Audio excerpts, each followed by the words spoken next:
Good morning, Raptor freaks. Lexiot's here. It's Thursday, and we won against the Hawks in the first game of two in Toronto against the Atlanta Hawks. It was a fun game. It was a game where we saw the starters play really well with each other last night. We saw a lot of things clicking right. And yeah, it's a time to be positive and talk about good stuff that happened with the team. Everybody who's on Twitter talking about the little things that annoyed them about the game last night. What the hell is wrong with y'all? Let's enjoy wins when we get them, y'all. It's more fun that way. This is the thing. You're supposed to root for your sports team. You're supposed to have fun. So when you're allowed to have fun because you won, you shouldn't be nitpicking and going over every little thing like Eeyore. Yeah, but it's Atlanta. Yeah, but they're missing players. All your stupid shit. Just hold your tongue, seriously, and let the real fans, like the Raptor freaks, enjoy a good W, a fantastic W with all kinds of achievement and a lot of cool stuff happening in it. And basically, I look at our reaction streams after big wins or wins like last night as a chance for regular Raptors fans, guys, people that are in our chat to express and react to the game. This is the people's reaction channel for the people to react and talk about what they love and what they saw and what they want to talk about from a game like last night. So let's do it, baby. Yeah. And we also got a 9:05 game today. The Raptors 9:05, 7:30 tip off at Mississauga against the Delaware Bluecoats, game number 2 of that series. So I got your reps. Let's do that right now. Get that out of the way. If you guys want to talk about 9:05 at all in this stream, also, we can talk about that game coming up tonight, 7:30, y'all. It should be on YouTube once again. The referees for the G League game tonight are Brent Haskell. Brent Haskell is a NBA ref also. And yeah, he's a pretty good ref. Well, I think that with the, I'm not really going to look at the ref stats for 9:05 because they don't have them, first of all. And if I looked at the Raptors stats under Brett Haskell, that doesn't really translate, honestly. Catherine Chang is the referee, number 30, and the umpire is Angel Kent, number 43. We've had Angel Kent recently. So yeah, we get a lot of the same refs recycled in 9:05 games. So they do get a familiarity with your team. They very much do so. So let's go 9:05. Let's keep striving and getting higher and kicking some butt on that level also. I told y'all, sometimes the 9:05 can portend or start to predict success on the higher level. That sometimes they are the harbinger of what is to come for the main roster. So when we see 9:05 getting their shit together, sometimes it can very much indicate that it's happening for us here. I don't have any scientific way of explaining this other than saying that I've noticed this pattern over the years, honestly. All right, Bryce Lawson is here. First in for the comments is our Kentucky Raptor freak, Bryce Lawson, holding it down in Colonel Sanders land. Let's see what he's saying. Good morning, Lex and Raptor Streak Nation. Let's let today be full of love. Yes, Bryce. Speak the gospel, my man. Preach, please. Joy and wisdom. Love, joy, and wisdom. That's right. No negativity. No this, no that. Let's enjoy the day because the Raptors won last night and we broke our losing streak. And we also jumped into the play-in bracket above Atlanta by passing them. And we get to beat them again tomorrow. And I feel good about us beating them also tomorrow. So, yeah, I like this. Bless the food we eat and the people we meet. I pray we all have a great day in Jesus' name. Amen. Yes, Bryce Lawson. All right. I'll get behind all of that. I love that. Let's hope everybody has a nice, charmed day of good stuff, good energy, good people, good laughs, good love, and good wisdom, like Bryce has said. I love it, man. That's some great stuff, man. Good stuff, Bryce. He's also saying big win last night. The whole team looked bought in. Efficiency and dominance is what I saw, and it was very refreshing to watch. The thing I loved about last night, Bryce, the most was the extra unique new connectivity between the starting five. They were connected in a deeper level last night than they have been this whole season. It's almost like the five of them made a recommitment to being like, we're teammates and we're going to stay connected in this game no matter what, with communicating on defense, believing in each other on offense, and playing in a really, really connected way. And it showed. These guys had joy for each other and they were looking for each other and they were playing in a very, very smart way. So I'm really, really proud of them. I saw stuff in Scott. I saw stuff in OG. I saw stuff in Jakob. I saw stuff in Pascal and Dennis, all five of them, where they were really looking to stay connected with each other on the court. And they did a fantastic job and were very successful. The other thing I really love about the change with last night was they wanted to prove something to us. They heard everybody saying they can't start right in the first or the third. They're always flat and letting the other team walk all over them at the beginning of the game. What is that? What are y'all doing? You're unprofessional when you show up to the game and you're not prepared. Well, no, somebody must have heard us because right off the bat, we got a burst of Scotty energy right off the tip off. And it was fantastic. It really did kind of set the tone in the game a little bit. It's almost like, Scott, you learned something there. It's like if you do your magic right away, where you're totally dominant, doing all kinds of crazy stuff to like just get your hand on the ball and be active in the play of the game, you can really set a tone right away of giving our team energy overall by getting engaged right away with your exemplary energy play, defensive stuff, and on offense. The other thing, oh my gosh, Scott, there were a couple things you did last night that were really smart. And I can see you progressing and becoming a better and better superstar right before our eyes from quarter to quarter, from minute to minute. You are progressing and evolving and becoming one of the best players in the NBA. And it's just such a beautiful thing to watch. How can you not enjoy seeing the exemplary superstar, amazing play that Scotty does? Holy crap. Holy crap. Well, good job, gentlemen. The knock on y'all being unprofessional and not knowing how to start a game, well, you showed you could last night. And you also did it after the halftime, too, in the third. I love that so much. It was so good. So good. Efficiency and dominance. Yeah, they shot really well last night, Bryce, didn't they? They did. Trevor Jay's in. Commissioner Jay, I still have your cup for right now, but I will go and see Kenrick at some point. I'm going to hopefully try and get to see him very soon. It's just I've been really busy the last couple of days, but I'm a little bit more freed up today. I'll probably reach out to Kenrick and see if I can see him sometime. Maybe this weekend. We'll have to see. Let's see. Trevor's saying, good morning, Raptors family. Happy Thursday after a beautiful win. Last night, we beat Atlanta at their own game in a 3-point shootout, and we won it 18-18. Yeah, I mean, you don't want to get in a 3-point shootout with the guns they got on the other side. Holy crap. That's Trae Young. And we saw him bombing those deep threes. That was scary, y'all. You see Trae Young doing what he does, you're like, holy crap. This guy kind of seems like he could just do whatever he wants at any time to make things happen for his team. Well, within reason. Those long threes are scary as fuck, though. But Bogdanovich also very much a dangerous weapon who can put points in the basket very, very quickly. And apparently he had an axe to grind with Dennis Schroeder to a degree last night. That was a very key play when Dennis took the elbow to the face. That was a huge play for the Raptors in a lot of ways. Dennis playing exactly like a vet should and being smart and also not backing down at the same time, all in that one play. Of course, these are the two guys that played head-to-head against each other in the FIBA World Cup finals for the gold medals. And, of course, Germany beat Serbia in that final.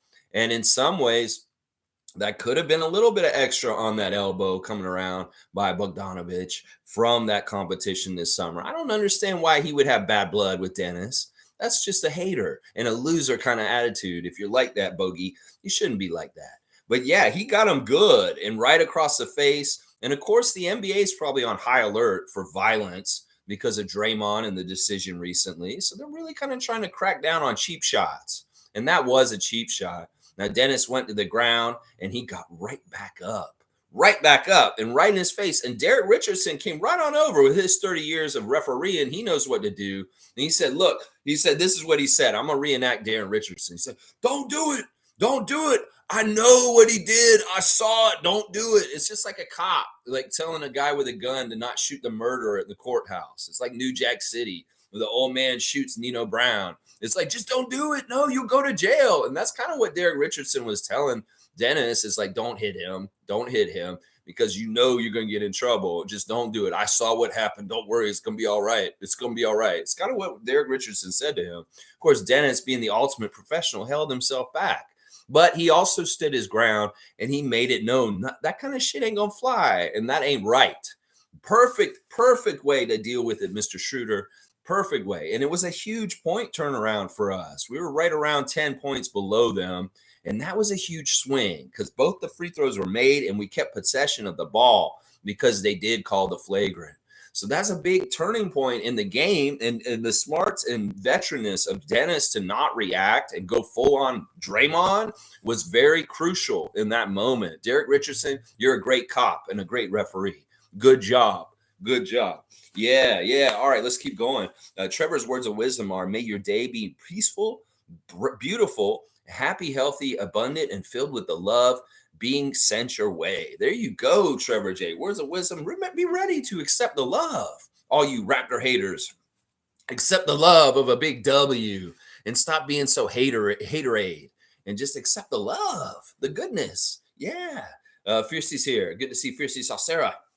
Scotty Barnes, Twitch family. That's right. Good morning, family, and happy Thursday. What a win based on team effort. Pascal, OG, Scotty did their thing. Jakob's presence in blocks. Whoa, Dennis facilitating. The bench also great. Let's do the 5 stars since Fiercey has brought up the different players in the whole scheme of things. Last night, my number 1 star is Siakam, Pascal Siakam. The number 1 guy for us in scoring last night. He was really, really awesome, guys. He was wheeling and dealing. In some teams, he can just dominate them. Like they can't do anything to stop him. He's just such a force. In some ways, Siakam is one of the few players in this league that actually reminds me of Jordan still. Seriously, there's something about the way Siakam scores when people are near him and he contorts his body and he kind of just flips the shot up and it goes through. That is very Jordan-esque. If anybody who was privileged enough to see Jordan live or see him when he was in his prime, when you were younger, you know what I'm talking about with Siakam. 36 minutes, 33 points. That is fantastic points production per minute. 12 of 19 from the field and 4 of 7 from the free throw line. That may be his only black eye as far as I said black eye. As far as his stat line is the 3 missed free throws, but we'll get over it. 5 of 6 from the free pointer. That's the crazy thing. There's a crazy stat by Karthika out from TSN where Siakam made 5 3-pointers, and that's the same amount of threes that he made in like the 9 games before the game last night. Because he's been cold from 3. He really has been. He's made 5 threes the whole entire 9 games before, and he makes 5 in just 1 game last night. Now, the thing is, Siakam's really good 3-point shooter at home. That's the thing. That's part of it right there is when he's in Scotiabank Arena, he shoots that 3 way, way better than he does on the road. So, yeah, Siakam, you were amazing, man. We love you, bro. And in some ways, I do not ever want to see you in another jersey. Seriously. 7 rebounds, 7 assists, only 2 turnovers, a plus 15. Siakam, you're the first star of the game. And he got the chain also. He got that chain last night for the 2nd time this season. Siakam getting the chain. And Josh Lewenberg, you can sleep well. He's like, Siakam finally got the chain again. He's deserved it every time. Oh, Josh Lewenberg, let them share the wealth. Come on. Let them be a little socialist up there with the Raptors. Come on. You don't have to give every chain to Siakam because honestly, he does deserve a lot of the chains. You're right. But we got to spread them out. Come on, man. 2nd star is young Wayne Barnes. Yes, Mr. Barnes, Mr. Barnes, Mr. Barnes, Mr. Barnes. Let me just say, my guy, listen.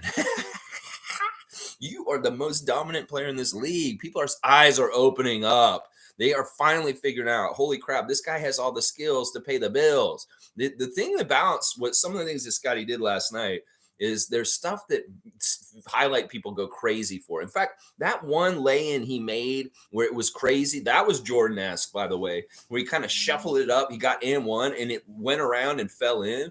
That is going to make the highlight rounds around the NBA world today, and that is going to make a strong case for our young Barnes to get in the All-Star game. I'm telling y'all, they're waking up down south, and they know this dude is badass. And they are going to vote for him. I'm telling y'all, he's going to get a Vince effect to a degree because the youngsters really like him. There are a lot of people that don't necessarily like Toronto, but they love Scotty Barnes. And I could very much see Scotty getting voted into the All-Star game because of his popularity, because of the way he plays. And when he does little flip shots that are fouls, like a Jordan would underneath the basket like he did last night, that is getting him votes right there.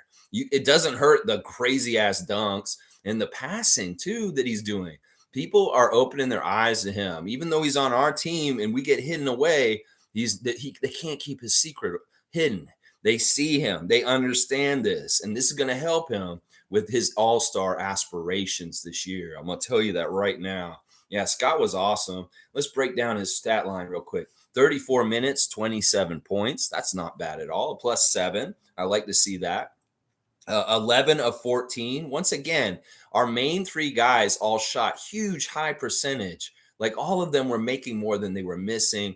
Scotty's 3 for 4 from 3. Very nice 3-point shots. Very chosen when he took them, very smartly. In fact, we saw a lot of times where Scotty didn't settle for the 3 and he dribbled a little bit in and took a higher percentage shot, which was exactly the right thing to do.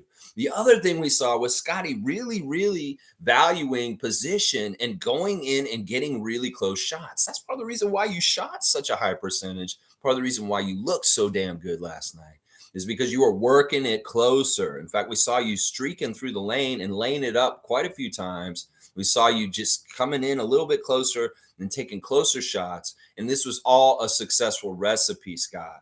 You want to do this over and over again. In fact, you did a lot of this stuff. This is the crazy thing. We're critiquing this team from game to game, and they are making the adjustments, and we can see them. People are saying, don't settle for the 3 so much, Scott. Okay, I'm not doing that this game last night. Shoot that shot if you're down low and you got the high percentage. Take it yourself. Okay, I'll do that. He did a lot of the stuff that needed to be corrected last night, and that led it to winning. That's what I'm saying. In some ways, the way Scotty, OG, and Pascal play really matters whether we're going to win or not.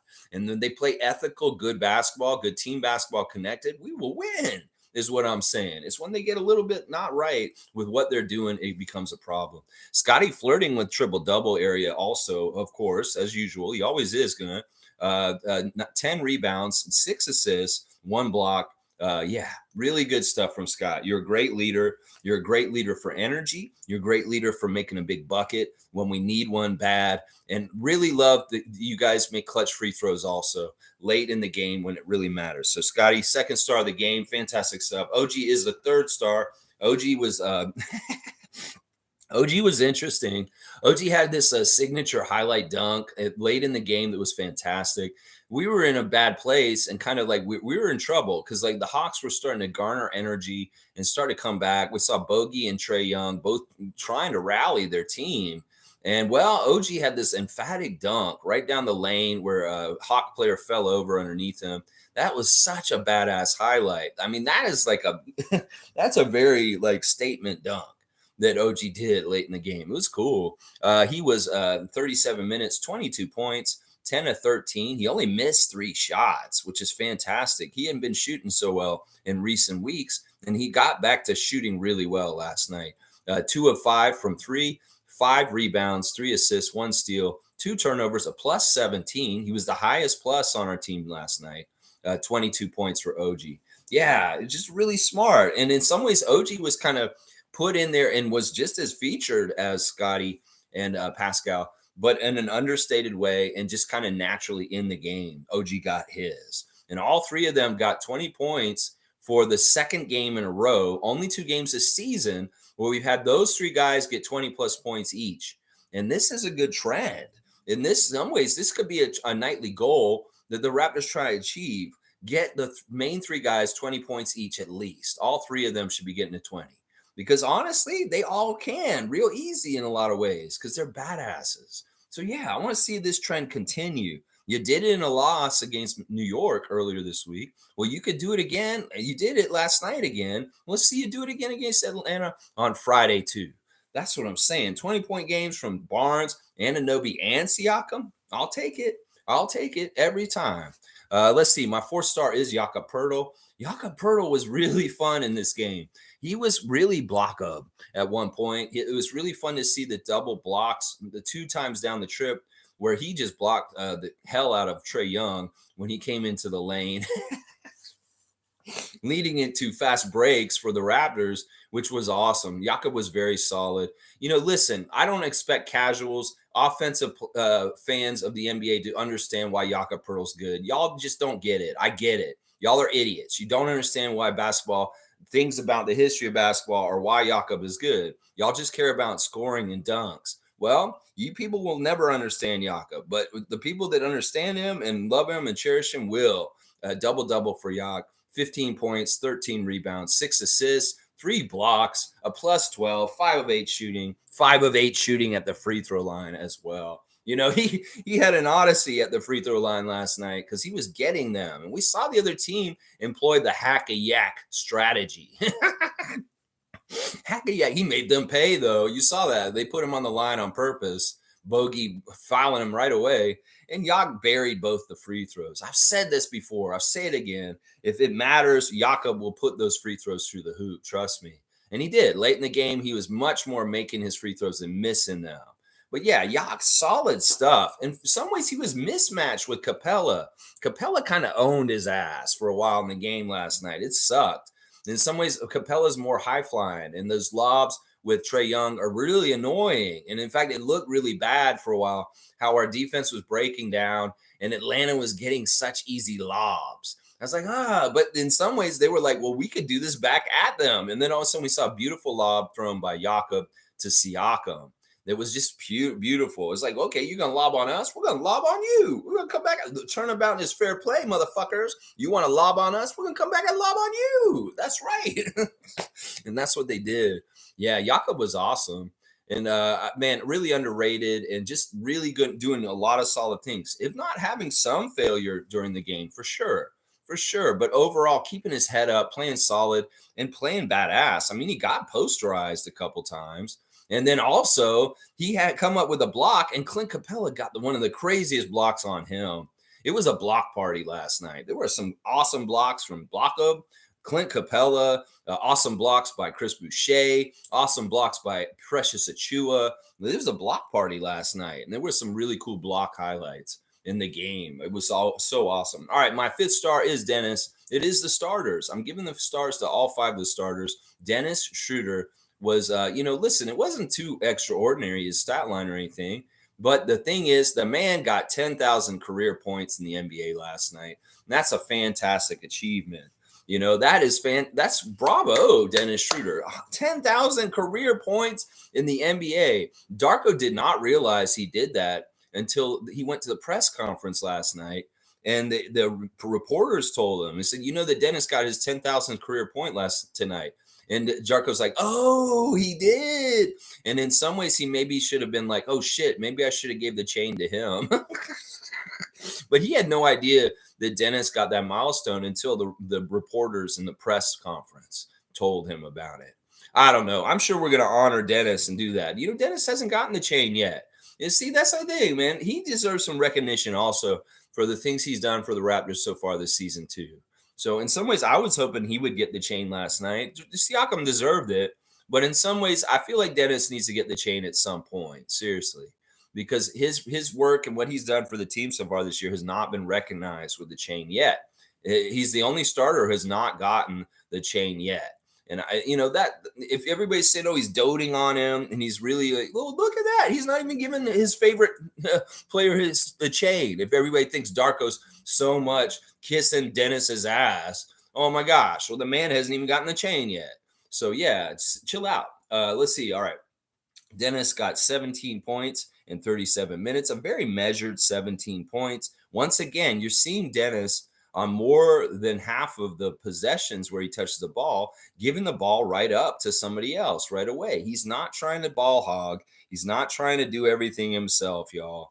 In fact, right off the bat with the jump ball, he got the ball, collected it, brought it up, and handed it to Scott to run the game on the first play of the game. So listen, y'all stop hating on Dennis and thinking that he's a hindrance to Scotty Barnes and being a point guard or anything like that, because in some ways, Dennis can be a safety net for a capable guy running the team and allow Scotty to do point guard stuff with him next to him. And he has no ego in that. It's just that we need somebody out there at any time to be able to take over if things kind of go wild and crazy because Scotty isn't exactly fundamentally right as a point guard. So that's the thing. He's like kind of like a guider, a protector, just in case. He can be out there and he can settle things down and jump in and do something if he has to. But in a lot of ways, he's deferring. He's deferring to Scott, directing traffic. He's deferring to Siakam and saying, "Here, it's your ball. This possession. Do your thing." You know, I saw Siakam freeze out Dennis at one point when he had an open shot, and he took it himself and spin through the lane and made it himself. So people that have this criticism of Dennis doing too much, he's hearing you and he's a little self-conscious of it.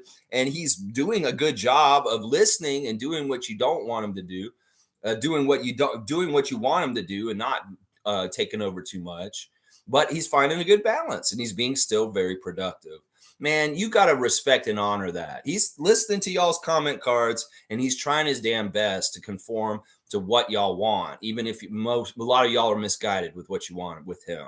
So kudos to you, Dennis, a true ultimate professional. I already went over the whole thing with the elbow to the face, and just these were key things that mattered. And he keeps our team organized. You got to love how he's the one who's trying to dap everybody. He's constantly talking to people. They're getting in the huddles. They're getting organized. There's so much he's doing that just him shooting and all the stuff in the stat stuff. There's leadership stuff that Dennis is doing.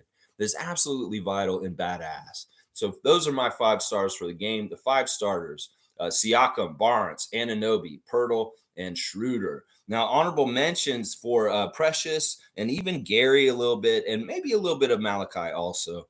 Precious was absolutely, oh my gosh. I love what Precious did last night. At a certain point, he just said, "This is the line, and it's underneath our basket, and you're not scoring on us." And this is crazy. He's fighting Okongwu, Capella, these big, long-armed Hawks that can do a whole lot of shit, and he's not letting them score near the basket in the second half. It was amazing. Some of the defensive stands that him and Malachi did to Capella that he did not score. It's such good defense by Precious. We saw him doing stuff like that with the big guys from the Hawks, and then he'd get switched to Trae Young, and he'd be guarding him on the next possession. Precious, you're a badass, and I recognize what you're doing out there. Defensively, last night, you were A+, bro, and your rebounding was fantastic also. There's a certain kind of gumption and get after it that Precious Achiuwa has when it has to do with rebounding. And man, you are my hero, bro. The way you were playing down low and not letting them get nothing, and you blocked the hell out of them a bunch of times last night. You go, Precious Achiuwa. You're a badass. And Gary, listen, it was like, okay, this is Gary in the first half, missing everything. Gary is like, what the hell are we doing? But he woke up in the second half, and he made 4 of 8 threes by the end of the game, had 12 points, 4 of 11, and he was a much needed, important boost for us to win this game. In some ways, Gary just showing up for like a quarter and making all of his shots in one quarter was fantastic. We absolutely needed his addition to the water level to get it above Atlanta's water level with the scoring. He was absolutely essential. So thank you for waking up and putting something in to the plate as far as a donation to help us win, Gary. Holy cow. Darko said this after the game. He said, look, I'm very happy with Gary Trent Jr. I know that he's going to make his shots eventually. I don't care if he misses. I want him to continue to shoot. If he can just shoot and shoot, he will make it eventually.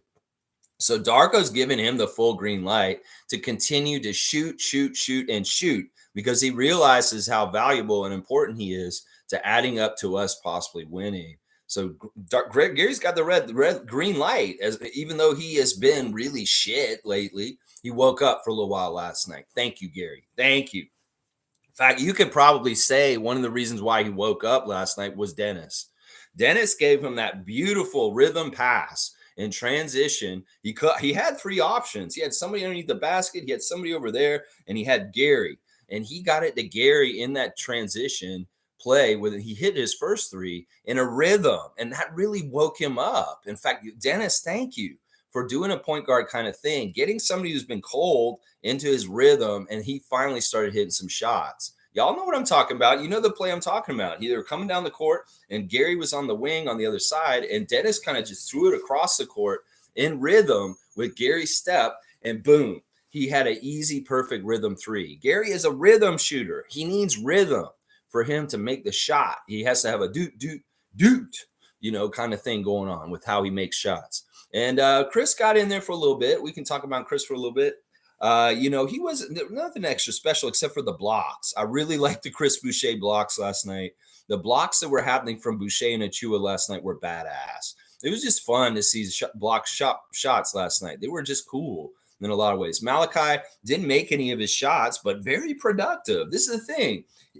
I told him this before. I'm like, look, I won't get down on you if you miss all your shots if you're doing other things. And you know what? He played point guard last night, and he got 8 assists. So I can't get mad at Malachi for that. 8 assists with just 2 turnovers, 2 rebounds, playing some tough defense. Although Malachi was kind of overall a fail, Trae Young cooked him in the beginning of the game in the first half. And at that point, we couldn't play him on Trae Young for the rest of the game. And Darko said at the end of the game at the press conference that he had to match Dennis's minutes with Trae Young after that. He did not trust Malachi guarding Trae Young because he did. He killed him. He lost track of him, and Trae started hitting those really long threes in the first half.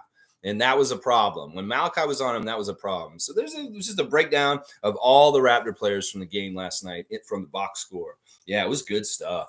Chris is here. MSJ, good to see you, my friend Chris. We saw something last night with our big 3. I liked it. Always great to beat Atlanta. Weak link, I have to say, we need another guard, Asta, pronto. We can't lose leads so easy. It has to happen. So he's talking about Malachi in some ways.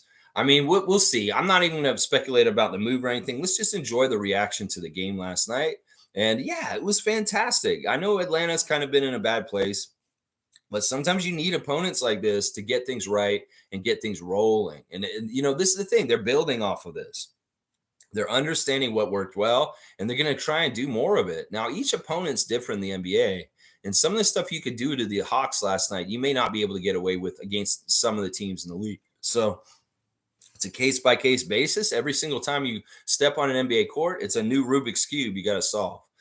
Fiercely saying Gary contributed as well. His efforts definitely helped as the final score was close. Yeah, we needed those 12 points from Gary because what was the score at the end? It was 135 to 128. Yeah, those 12 points, they put us over the top. So, yeah, Gary was absolutely essential. That's what I'm saying. Every little bit that he can do, or Malachi, counts. And that's why when they miss their open threes so often, they really are the worst thing about our team right now. That really is the problem. Everybody else's teams have these guys, when they're open for 3, they just nail them. And we don't have that luxury. We have very streaky, bad 3-point specialists. And that they really, really do hurt us. In fact, I put that in the top 3 reasons why the Raptors have sucked this year is that Malachi and Gary have not been dependable from the 3-point line. That really is a huge part of it. Trevor's saying it was well-deserved chain for Pascal with 33 points. Yeah, that's the second chain he's gotten.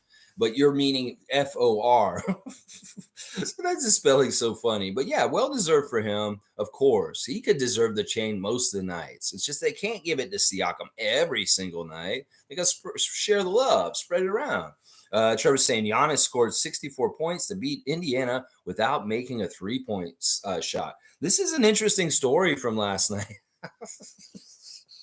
This is a really big achievement. 64 points is the franchise record for a Bucks player, which to me is crazy because there's been a lot of great Milwaukee Bucks scorers throughout the history of time. Ray Allen, Michael Redd. I can go back, Ricky Pierce. There's a lot of good scores. Kareem Abdul-Jabbar was on the Bucks for a while. None of them ever scored 64 points for the team until Giannis did last night. And to boot, he did it without any 3-pointers. That's really sensational and amazing. Shaq was the last person to score 60 points in the NBA without any threes, and that was in 2000. Now, the funny thing was after the game ball went disappeared, and he was really heated and upset about the game ball not being available for him to get for a franchise. It's kind of really funny. It's funny what happened because they were playing the Pacers, and the Pacers had a young rookie who came in and got his first ever appearance in an NBA game and scored his first NBA points. So the Pacers team went and took the game ball and took it to their locker room, and Giannis couldn't find it for himself. And he was so mad. He was like running all over first serve forum looking for the game ball. And Rick Carl's like, well, this is what we do when our new player scores their first points. He's like, oh, you know that Giannis just scored a franchise high for the Bucks franchise. You do realize that? Oh, I didn't realize that. I was just trying to give the rookie the ball. It all got sorted out. The regulation ball that was actually used in the game was given to Giannis eventually, and they gave the backup ball to that guy. Rick Carlisle is one of my favorite coaches in the whole entire league, y'all. I'm telling you. It's not just because he reminds me of Jim Carrey. It's because the dude is an awesome coach. Seriously, I love Rick Carlisle, man. He's a good dude. I like him, man. But yeah, that was pretty funny. Chris is saying, who's on the 905, the best guard? Anyone? I feel like I might start to follow that team a bit now. But is it Noel or Javon? Depends on what you want, Chris. Or a Javon or Noel better than Flynn? Well, remains to be seen in itself. Yeah, watch the game tonight, 7:30 in Mississauga. Hell, go to the game. If you've got the means and the transportation, go on out there and watch it. You could pay very dirt cheap and sit right next to the court, and you can see these guys really up close. I would say this. In my opinion, Noel is the most useful of those two guys, and he is a true point guard, and I would love to see him play more Raptors games. For sure. Javon Freeman Liberty's interesting. He's really more like a Lou Williams kind of guy. He's very much a scorer, filler up kind of guy, maybe a 6-man kind of like little guard scorer kind of guy. But he's hurt right now still. And in some ways, I'm not projecting anything for him. The number one guy that we need up from 905 is Jonte Porter. But I would say number 2 is Marquise Noel, is what I would say. Isaac Campbell saying Siakam hitting the corner threes equals chain. Yeah, he was really on fire, really on fire, dialed in and playing with an utmost confidence. I don't know. In some ways, Siakam was playing on another level last night. And I love seeing it. And it was such a joy. Everybody sharing together, nobody not getting anything. Everybody sharing and doing well. Also, the other thing we noticed with the game last night is Darko went heavier on the starters. Very limited minutes for the bench and not a full 10-man rotation, just 9 guys playing. And very much more heavier minutes for the starters last night than usual. They a couple of them got over 35 minutes. He hadn't been doing that much this year. So in some ways, is that an indicator that he may be going more like Nick last year and being more doting on the starters to carry us throughout the game more? Could be. It may be that he's fed up with the bench guys not fucking playing right, and he's going to start taking their minutes and give them to the more capable guys. Well, let's hope the Raptors are up for the challenge of playing more hopefully the games aren't too close together and they can get rest and they can do this and it's fine. But yeah, they played a lot more last night. 37 minutes for Anunoby, 37 minutes for Schroeder, 36 for Siakam, 34 for Barnes. So yeah, all the starters got extra minutes last night. In fact, even Jakob played more than 30 minutes for like one of the first times this season last night. So let's see. Fiercey is saying Giannis is a beast because of the ball situation at the end of the game and also losing the IST. This will create a so-called rivalry, and the NBA will push for a matchup in the playoffs. Just watch.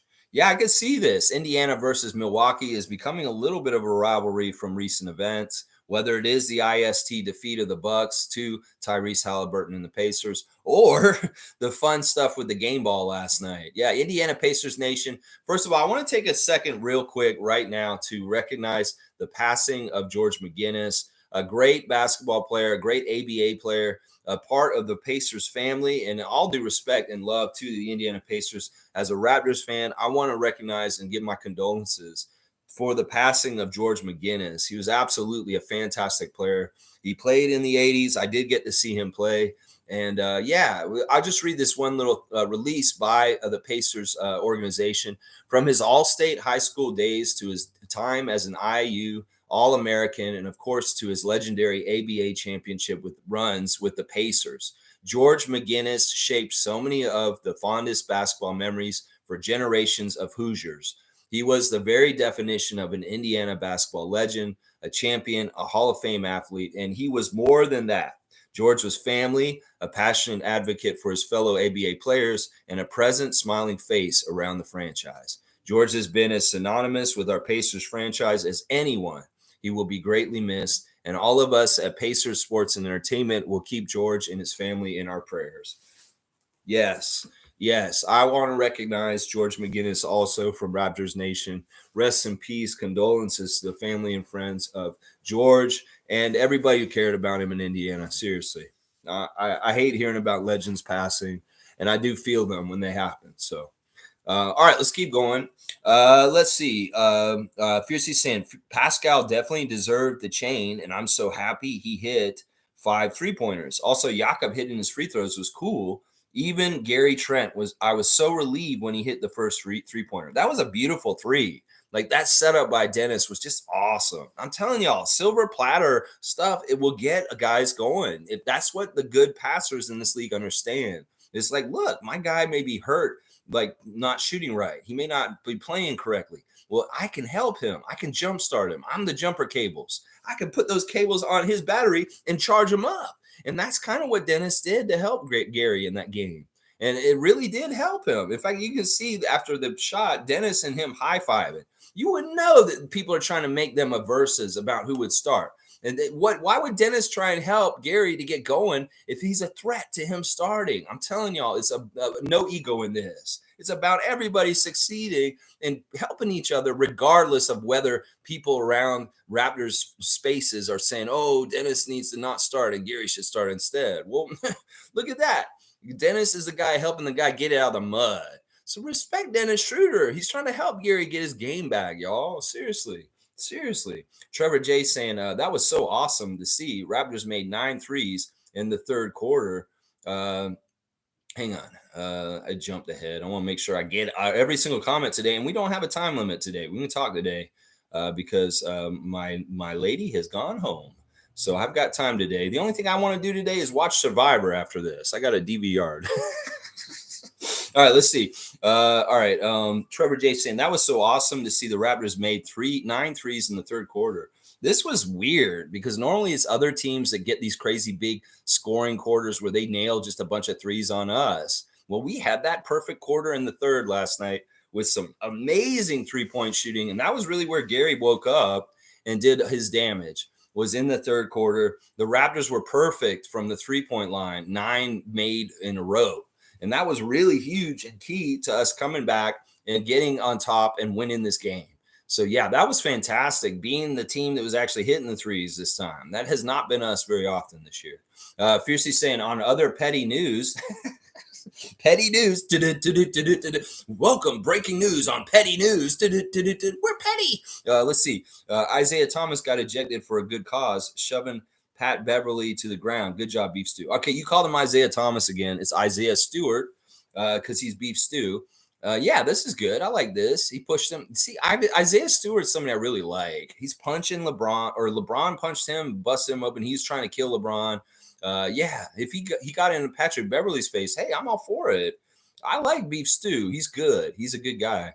Chris saying, Isaiah Stewart, yeah, saw that. He looked mad. He does get angry sometimes. I like Beef Stew. He's awesome. He's picking the right people to get into fricases with. Yeah, I like that. He had a problem with Patrick Beverly. Good. I love that. Kareem saying at the end of the day, this team just needs to make their shots. We are just as talented as anyone else, if not better. We have supreme strengths that we just don't get to tap into every single night. And the 3-point shooting can kind of activate it. It's really like we need a little bit of every area, just a little bit at least, to get it going, like on the defensive end, perfect defense, to get it going on like fast break. There's different things can feed to other things that are good for the Raptors. And in some ways, other teams have realized our Achilles heel of not being able to shoot the 3 is where to start to try and stop us.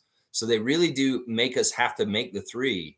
If we don't make the 3, then they've got to stop because they can do everything down low, pack in the paint, and that's where we get in trouble. So that's why these guys need to make the 3s, just to make them pay for ignoring that aspect of what we can hurt them with. We have not hurt people with the 3s. Well, now we need to, and especially if they're going to be so open. They got to make them. G saying Pascal, Scotty, and OG combined for 82 points, 72% field goal percentage, 67% from 3. Those are great stats, G. Those are great cumulative stats for the 3 amigos. And man, yeah, they were all three of them were badass and playing really within themselves. I just like how ethical that basketball was by the Raptors. There was a lot of really high IQ decisions as far as getting higher percentage shots. Scotty not selling for the outside, going inside.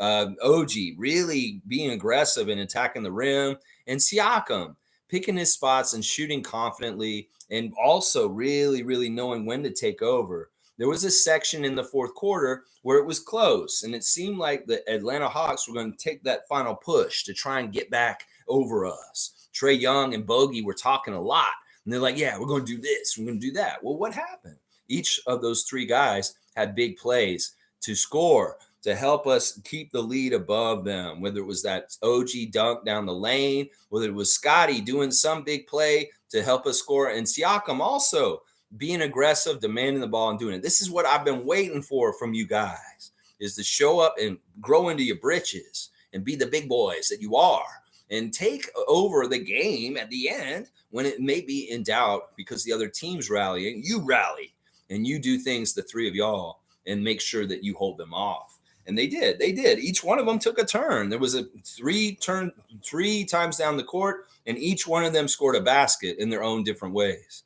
And it really, really helped hold off and keep the win for the Raptors. Jillian is here. Hi, Jillian. Good to see you as usual. And Cowboy is also here. Good morning, Lex, Bam, and Raptor Freaks. Yes, yes, and yes. I feel a win streak coming. Well, this is interesting. They could get their dinner, but they got to take care of business. Let's not get ahead of ourselves. Nothing's guaranteed in this league. Even though we beat Atlanta last night and we got to play them tomorrow, we may have to beat them in a different way. It's a game of adjustments. And hopefully we can win against the Hawks once again tomorrow. That'd be fantastic because that's 2 in a row. And then we got Charlotte coming into Toronto. And that is not the easiest opponent, but it's not the hardest either. And we got some get back to get at them for losing to them last Friday when we probably shouldn't have. So this is a very doable 3-game stretch where these guys could be getting dinner from Darko. If they just take care of business, do things right like they did last night, they could be getting that dinner next week. Yeah, they could be getting that dinner next week. And then I'll look right because I said they could get their dinner before New Year's. And I hope they do. I really hope they do. They got to take care of business, though. They got 2 more to do it. And don't mess this up. Take care of business. Beat the Hawks on Friday and then beat the Hornets again. Beat the Hornets for the first time. And boom. There's your dinner. There's your dinner right there. Trevor's saying, I love that slam dunk by OG. Yeah, it was awesome. David's asking, who got the chain? Pascal got the chain. Siakam got the chain. And good morning to Jillian from David. And Trevor's saying, Pascal. Yeah, Pascal got it. Fiercely saying, I haven't watched the Raptors 905 last game. Did Jeff Doughton play? I believe he's with the Delaware Bluecoats. And G saying, no, Doughton did not play. Think he's still recovering from ankle surgery. Yeah, I don't think he'll be available tonight either. So we're not going to see Jeffrey Doughton getting any revenge on the Raptors from what happened this year. In fact, I think he loves us. Honestly, he still does. I don't think he's angry about things or anything. When I saw him on the bench in the game the other day, he looked very kind of like just I'm back at home, because he was with the 905 for a while, a couple of years. And, I think he really enjoyed his time with the 905. It's just how it is.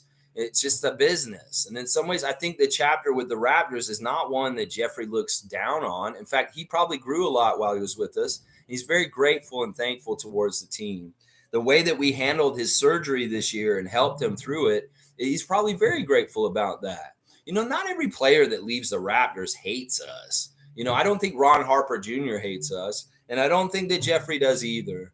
So I just wish him well. I hope it gets better. And it is too bad he's not getting to play against us in these 2 games. Jillian saying, Coach Quinn Snyder said Hawks largely lost by shooting over 50% from 3. They lost because they shoot over 50% from 3. It is what it is. I mean, let's look at the team stats real quick. Maybe that'll give us a more clear picture. We manufactured 13 more field goal attempts in this game. Or no, wait, they did. They had 13 more field goals attempts than us. So they were working harder, but shooting worse. They shot 48%. We shot 58%. So that's badass. We shot 58% last night, y'all. 50 of 87. We won the 3-point shootout because we actually took less 3-pointers and made the same amount as them. 53% from 3 for the Raptors. We were scorching. And then at the free throw line, we lost that battle, but we made more free throws because we got more free throw attempts. 17 of 24 to 14 of 19, 71% at the line. That's not bad still. Considering they were hacky-yakking and then we shot 71%, that's pretty damn good. We out-rebounded them 47 to 42. We didn't have as many offensive rebounds as them. That's interesting. The assists, we out-assisted them. We had almost 40 assists last night, y'all. 39 assists for the Raptors. That is a really, really good assist number. Last year, I was just crying out for Nick to get to 25. And now Darko this year is flirting with almost 40 assists in certain games. That is a huge improvement. And in some ways, people say, well, we were winning more last year. And some ways, well, give us a little bit of time. We may be winning more with the higher assists very soon with this team. It's still very early with Darko. Steals and blocks, not so even. They had more blocks and steals than us, but we did have 9 really impressive shot blocks. Turnovers, we had double the turnovers they had, and we still won. That's interesting there. Fast break, we did get on the fast break, 26 fast break points. That is good. I like that. And the points in the paint were pretty even. They actually beat us in the points in the paint. So there was a lot of even stats. And in some ways, the way the Raptors won last night is because we shot better than them. That's insane. We shot better than them. That's the whole reason why we beat them. The 50% that Quinn Snyder is talking about right there. Yeah. Cool Cat saying, good morning, Raptor Free crew. We got a W, and I'm happy and grateful that we played through our 3 best players, Pascal, OG, and Scotty. I love that our group, young vets, are hyped up. Scotty, he is young and feeds off of it. Yeah. Yeah, you guys said this. I'll give you credit, Cool Cat. You said this very early in the season that you wanted the team to go through the top 3 and really feed through them. Well, we saw that last night. You're exactly right. And it was a winning formula. So kudos to you, Cool Cat. You called it right. And now that we're kind of circling back and really focusing on those main 3 guys, this has been good stuff. I completely agree. I love the way Dennis is facilitating and looking out and feeding this idea of doing this. He really is. And people need to lay off him and say that this guy is actually listening and he does care about what's best for the team and not just what's best for him. That's the big difference here. Dennis has no ego in what he does and what he has to do on the court. He just wants to win, and he could score 4 points and get 20 assists and he would be super happy. So everybody who has been painting a picture about Dennis having to be one of these main guys to score for a team, that's not true. And in some ways, he was a placeholder of scoring when nobody else was stepping up and doing it during the season already. But these guys stepped up and did it right. They were facilitated to, and they executed. They made it happen. So that's a really big reason why Dennis was stepping up and having to do more overtime earlier in the season, is because these other guys weren't aggressive enough to step forward and do it at that time. But they are now. I guess they got the message. And now they're starting to figure this out that, hey, I need to do my thing and make it happen. And they did. All 3 of them did a fantastic job. Jillian saying, good morning to David. Good to see David in the morning. And G saying, I don't want to trade our trio. I know the value in OG and Pascal can get us pieces, but I would rather try to build out the depth another way just to see how this plays out first. Now, see, this is the thing, G. This is where the impatience of Raptors Nation will not allow for this. I wish we could do this too, but these people are starved for a move. There's going to need to be a move, seriously. Even if we get going a little bit good recently, I think they still need to make a move. And the move is the quickest way to get that extra development or extra help on the bench. If we do it your way and we keep them and we kind of just try and do tinkering moves, it may still stall out and never get anywhere. So in some ways, I'm actually, even though it seems like this would work and it'd be great, I don't think it's the smart thing to do right now. I think that in some ways, to get the boost in our arm that can really put us at another level, we will have to move maybe one of those guys. And it's really for more depth, just to have more quality off the bench and just an upgrade as far as we're bringing in a couple people that are better than anybody on our bench. And then they will instantly make our team way better overall. Because that's part of the problem. We're consolidated in our starting lineup with so much money in our starting lineup and so much talent in those starting 5. And in some ways, we need to break up one of those big pieces and give a couple of really good, more talented stuff to help the bench. Because in some ways, our bench is our biggest failure, and it needs the most help. Normally, I would agree with you and wait and see, but everything's so hyper-analyzed right now that in some ways, Raptors Nation, for the health and the sanity of people, We may need to make one a deal just to show that we are doing something, because a lot of people are going to be like, oh, they didn't do anything, and they're going to be just whining and crying about it. I don't know. In some ways, I'm still with you, but in some ways, I see why we need to make the move sooner.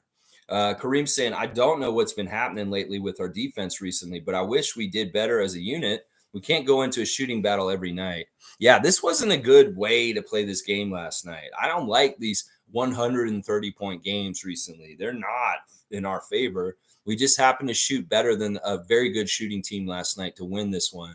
In some ways, that's dangerous. In some ways, we do need to try and keep teams under 30 points per quarter, but we're failing at that. Now, the one thing I will say, Kareem, is our defense has been shut down and absolutely amazing at times. And you've seen those stands. Like I said, Precious underneath the basket, whatever he was doing last night, it was working, because those guys couldn't put the ball in the hoop and they were right underneath the basket. It's like Precious is that much of an irritant. He's just right there, and they're getting their hands in there. Malachi's coming in there and slapping it too, and really good stuff. And I have to commend the refs for letting them play. There's been a real style of the refs refereeing this year of letting a lot go and letting physicality be more open. And I like that. The touchy fouls and the constant whistles, stopping the play, in some ways is annoying. So thank you, refs, for letting them play a little longer and get more pace. And times we're seeing in the game, there's more up and down and not so often breakage stops in the play. We actually see some up and down in the court like the old NBA used to recently. And I like that. I want to see more of that for sure. Yeah, the defense could be more consistent, but when they really get concentrated and dialed in, they're fantastic. It's just they got to do that for most of the game. G saying, shout out to Yak. Back-to-back blocks and clutch free throws. Hack a yak did not work. Happy for Gary, and Dennis played stable and also made clutch free throws. Yeah, there's a lot of good stuff all around there. The team played really well with each other, and they trusted each other, and they looked for each other, and they found each other. And that's what we want to see more of. We need more of that. Terrence is here. Good to see Terrence A. Bascom. I actually like the subs that Darko made. There you go. Somebody giving a thumbs up to Darko for his rotations last night. I agree. I think that in some ways he really made a gamble running with Gary late in the second half, because, he was so cold in the first. It's like you could easily sit Gary for the rest of the game for how bad he was in the first half. But for some reason, he put him back in. And he said, I got to have somebody in these minutes. I might as well just keep rolling with Gary. And it paid off. It really did pay off. Yeah, I thought also one of the biggest things that he's had to juggle or figure out, Terrence, is how to mix and match the starters with the bench so that the team is a quality enough that it's not absolutely just getting their ass kicked. And he's really smart, because in some ways it's not about Dennis and OG out there. You can say, oh, I have two starters out there and three bench. No, that's not exactly the right combination of two starters with the bench. It really is. You got to have either Scotty or Pascal out there at all times, first of all, and then like a secondary starter like Dennis or OG as the second starter out there with three bench. Then we're okay. When you have Scotty out there with four bench, that's a little dangerous. When you have OG and Dennis, or OG and Jakob and the three bench, that's a little dangerous. So it really is getting the right mixture of Scotty and Pascal with another starter and then three bench players has been the really successful rotational kind of structure that I've seen in recent games. So I like having either Pascal or Scotty on the floor at all times. I think that's just a smart thing to do right now, because in some ways it allows the offense to have a natural person to gravitate around.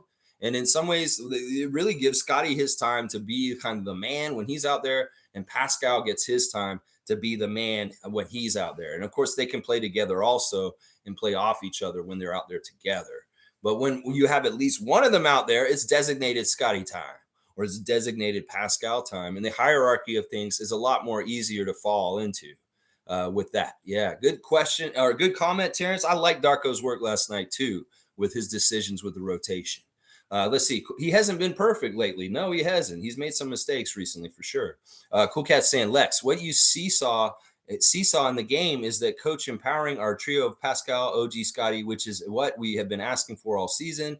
Everyone else plays to support our trio. Yeah, I get that. But in some ways, once again, this is orientation. This is new. In some ways, this man has not been an NBA head coach that long, not even 25 games. So a lot of it's like new and he's figuring things out. The one thing that we can say that we like about Darko is he's listening, he's adjusting, and he's not too proud to be stubborn and hold to his ideas about what he should be doing. So we should be very much celebrating that Darko is somebody that takes suggestions and he does change. In some ways, that was a problem with Casey. Casey was very stubborn about making changes, and that was part of the reason why we had to fire him when we did. And there was problems with Nick with that eventually too. So I think that this is something that just naturally he had an idea for a concept coming into the season that he wanted to try, and it didn't exactly work exactly right. And he's adjusted since. And in some ways, us crying out for what we wanted was exactly right. You're right. And but you know what? It is what it is. It is what it is. There's nobody to blame in this. It's really just that he tried different things and they didn't work exactly. So he's adjusted and it's worked now. Trevor's saying, I love what Pascal said. He was talking to his teammates on the floor to stay connected. This is huge. This is huge. This may be the night and day between last year and this year. Is these guys didn't talk to each other last year half as much as they talked this year. And some of it's Dennis's presence. Some of it is coaching Darko encouraging it. Some of it is these guys that were on the team already waking up to the importance of staying in connection and communication on defense and just on the floor in general. And there really is a lot more fruits to the open talking and all the stuff that's going on between the starters on the court. You see it. They look like they're talking way, way more than they did last year. And that is a huge night and day difference between the selfishness of last year and the communication of this year. That's a big, big difference. Yeah. Let's see. G saying, cool cat. Yes, the ball went through them first. It looked more fluid and natural and gave others better looks. Yeah. You guys were smart to say this. And I agreed with this. I mean, if you have better talented players, you should be going to them. That's just smart basketball in general. But in some ways, teams were freezing them out, or we were trying to be more egalitarian at the beginning of the season. And in some ways, the egalitarianness was not right for the makeup of this team. Let's see. G saying Raps had to be up at 10 at the end of the win at the end to win. Foster tried but failed. You know, honestly, Scott Foster was our friend last night. You know, I was wondering about this. The ref report undefeated as usual. Undefeated. What did I say this yesterday morning? I said he could get more annoyed with Trae Young than with us, and it did seem that way. It did seem like that. They were making calls against the Hawks more often than us, and in some ways we were getting a lot of favor in the game. So I was wondering about this. In some ways, I was thinking, like, is Scott Foster here to hurt us, or is he here to hurt the Hawks?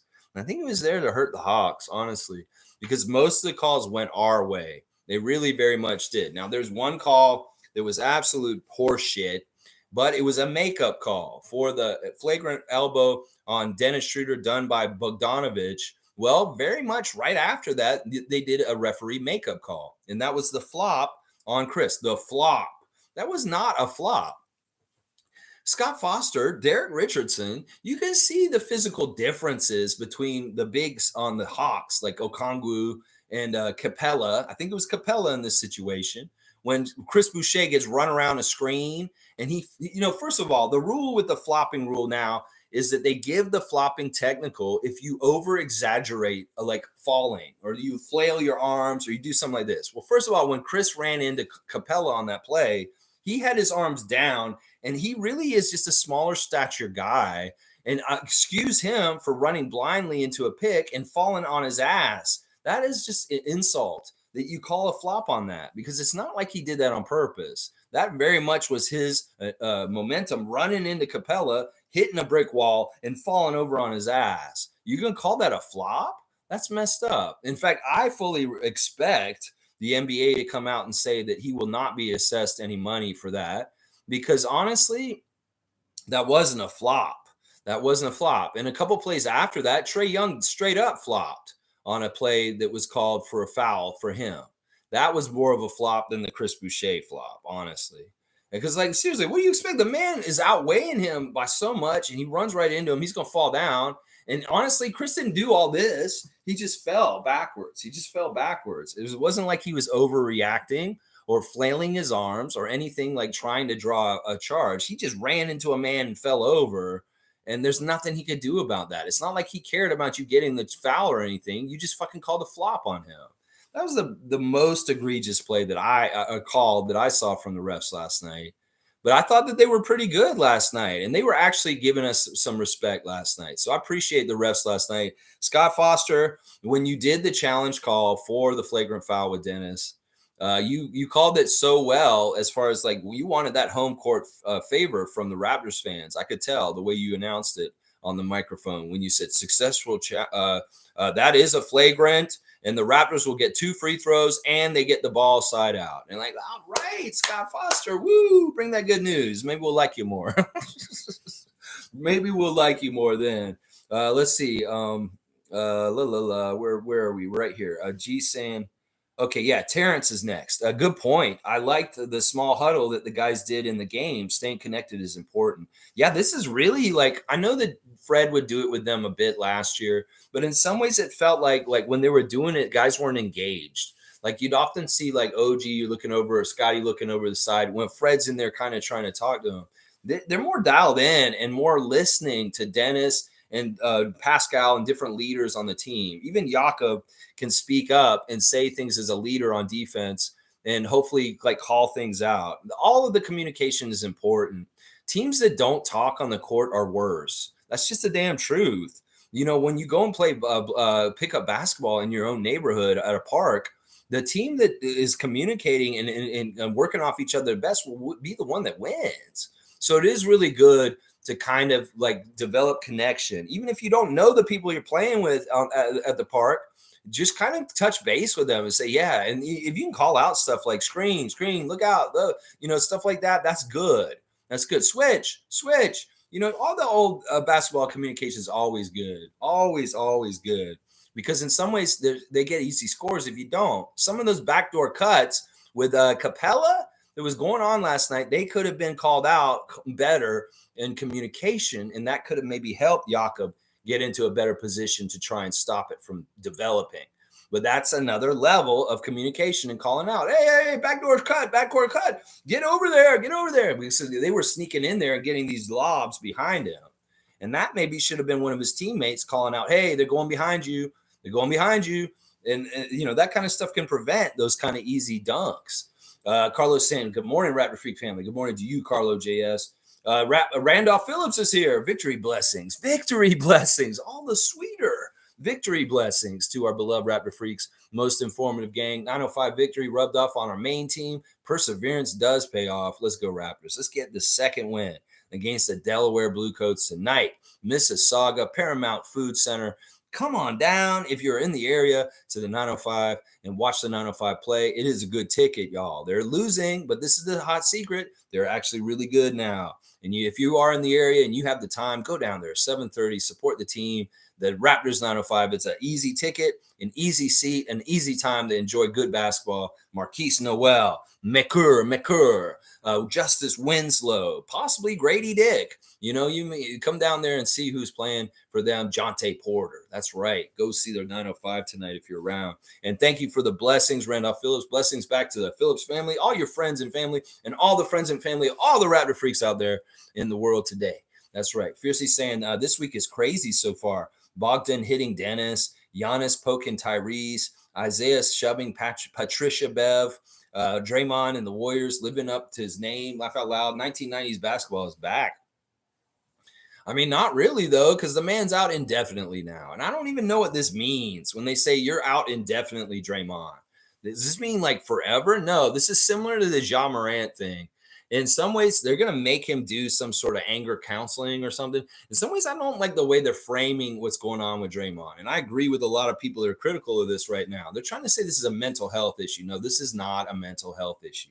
This is an abusive, angry, violent person issue. This is not Draymond's mental health. He knows exactly what he's doing. It's not like he's crazy. It's not like he's depressed. It's not like he's this. And in some ways, lumping him into a mental health category is just plain wrong, NBA. Just plain wrong. It could be anger management, sure. You should be dealing with him like an abusive spouse. It's not a mental health issue. Trust me. This is an abusive person, a violent person. And you should be treating him like that. And anybody who's framing it as Draymond's mental health, just get it out of there. You're hurting people that have mental health problems when you say that, because that's not what Draymond is. Draymond knows exactly what he's doing. He's very calculated. And in some ways, you need to treat it more like he's an abusive spouse. That's what he needs. He needs to go in the programs that battered wives send their husbands to, is what he needs to go do. He needs to be anger management. He needs to fucking do the Jack Nicholson movie. Anger management. Yeah, he needs to go fucking talk to Jack Nicholson like Adam Sandler. Yeah, and go through all that. Wouldn't that be a weird movie if you put Draymond Green and anger management as Adam Sandler, and then like you had Adam Silver as like Jack Nicholson? That'd be so weird. But no, he needs anger management. He needs anger management. And anybody who's framing this as a mental health issue, fuck you and stop that. Yeah, somebody who's dealt with mental health issues, this is not a mental health issue. He's an asshole and a bully. And that is something else. That's something totally else. Let's see. David's saying about fucking time. He's like all ready for 90s basketball being back. That's David. G saying someone said that Dravid is spreading faster than COVID. Dravid, like Draymond, Dravid. That's so weird. That's a weird thing to say. That's a weird thing to say. David's laughing about it, and Fiercey's laughing at it too. Carlos saying so much drama in the NBA last night. There's so much drama in the LBC for Snoopo double dog G. Julius saying at Randolph's Phillips, yes, victory blessings, victory. Dun, dun, dun, dun, dun, dun, dun, dun, dun, dun. Raptors win. Dun, dun, dun, dun, dun, dun. All right, let's see. Battle for the game ball. Yeah, the battle for the game ball. It's like the contest after the contest, Carlo. Arm wrestling. You want the game ball, Giannis? You have to arm wrestle Miles Turner. Yeah, he's got Lego arm. Look out. You know that Miles Turner can make some of his Lego things by his own mind. He doesn't even use the directions. He just knows how to put these kits together because he just knows. It's weird, man. This guy is a Lego maniac for sure. Fiercely saying, Lex's word of the day, Jordan-esque. That's a word that's been used for a very long time. Very, very long time and misused on some people. I would say that Vince Carter was very Jordan-esque in many kind of ways. But if you really did see Jordan in his heyday, you understand what I'm talking about with Siakam. There's certain things that he does. And even that layup by Scotty was very Jordan-esque. Very Jordan-esque. That layup by Scotty was very Jordan-esque. And that's going to get him all-star votes. I'm telling you right now. Jillian saying, laugh out loud. Lex also used the word hatery. Hatery. Hatery. I don't even know why I said that. I don't even remember. Bam. Dap. Let's see. MSJ saying, glad to see Barnes putting it all together. And I do think he will fit at the shooting guard position long term. I don't like that position for him. Once he learns to bully smaller guards off the high post better off a switch, he's an all-star. He really was going after Trey last night. It was fantastic. I love seeing them really get aggressive and going closer and just beating up whoever it is. Like, that's the thing. They got to recognize who it is. It's got the mouse in the house. Is it OG? Is it Pascal? Is it Pirtle? Is it Scotty? Whoever's getting that smaller matchup, they need to get it to them. That's just smart basketball. That's like, there's always going to be a mismatch somewhere guarding the Raptors. And it's just us going to take those mismatches and utilizing them, recognizing and utilizing them. And that's what we're doing last night. I love it. Scotty Barnes is a power forward. All right. Let's normalize Scotty at the 4, please. I'm not into him being a 1 or a 2. He's a 4. Everything he can do in this league that at the highest level is from a 4 position. I'm going to tell you that right now. He's almost like a power forward center, really, in honesty. And, he has guard skills at power forward center. How about that? I love OG as the shooting guard, and Pascal is the small forward. He's like a classic slasher. And then Scotty's playing more like a dominant power forward. That's really the way I look at this lineup. They keep putting Scotty at shooting guard in the graphic before the game on the Raptors telecast. And I'm like, that's not right. He's the 4. And that's part of the reason why people get confused about him playing guard, because honestly, he doesn't really play guard. He plays forward. And I love it. I want him to play forward because forward means he's going to be more in the post and he's going to be more down low. That's where we want him. Honestly, you see how good he is around the basket. He's so good around the basket. We got to continue to put him down there. We got to continue to put him down there. Wayne's saying the most impactful point for me was Gary Trent. 7 or 8 points. We needed that from our so-called shooter. Jakob was awesome and battled 2 centers all night. Yeah, with success and failure, Jakob looked bad at times, but also at the same times he kept his head up. He played strong and he made good plays. Also, some really great blocks, some really good free throws that he made late too. Gary was very much a shot in the arm and something we needed when he showed up finally. I knew he'd do this at some point. I'm like, man, Gary's going to do this. He's going to wake up and he's going to make everybody so happy and proud of him that he got over his shooting slump. Well, hopefully he can build off of this. Maybe tomorrow night we'll see Gary hit his shots right away and he can have like a really good, like 25-point game or something like that and really help us in a possible shootout with those Atlanta shooters. They really do have some amazing shooters on that team. Trae Young, Bogdanovich, they got both the Matthews. Pick your Matthews. You want Wesley or do you want Garrison?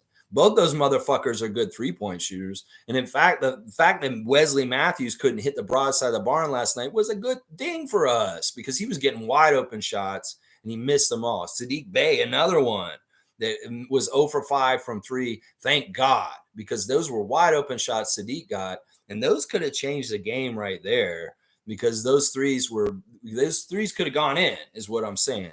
Let's see. G saying apparently Siakam and the front office are in extension talks. If this is true, do you think this gave him stability and security to ball and shoot with confidence? Well, on the down low, Siakam's been playing very confidently for a few weeks now. This isn't new with him. In some ways, he's played the most confident out of those three guys consistently. In some ways, Siakam's been playing very high level basketball since the first month of the year.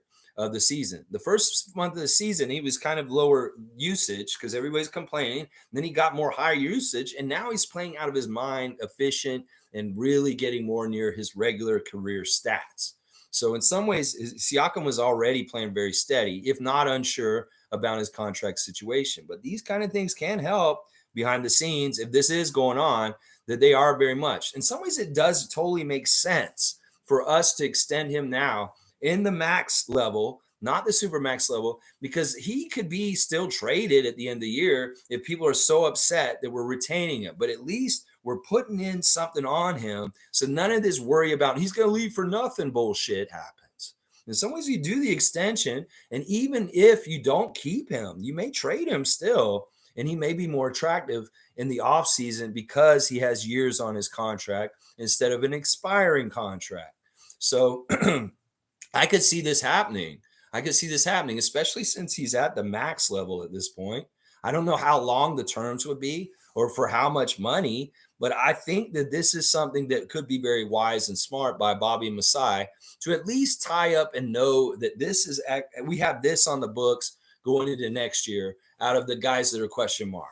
In some ways, I agree with this. I think that this is smart. If they are talking to him and doing this, if you get an extension done with Siakam very soon, I'll be very happy.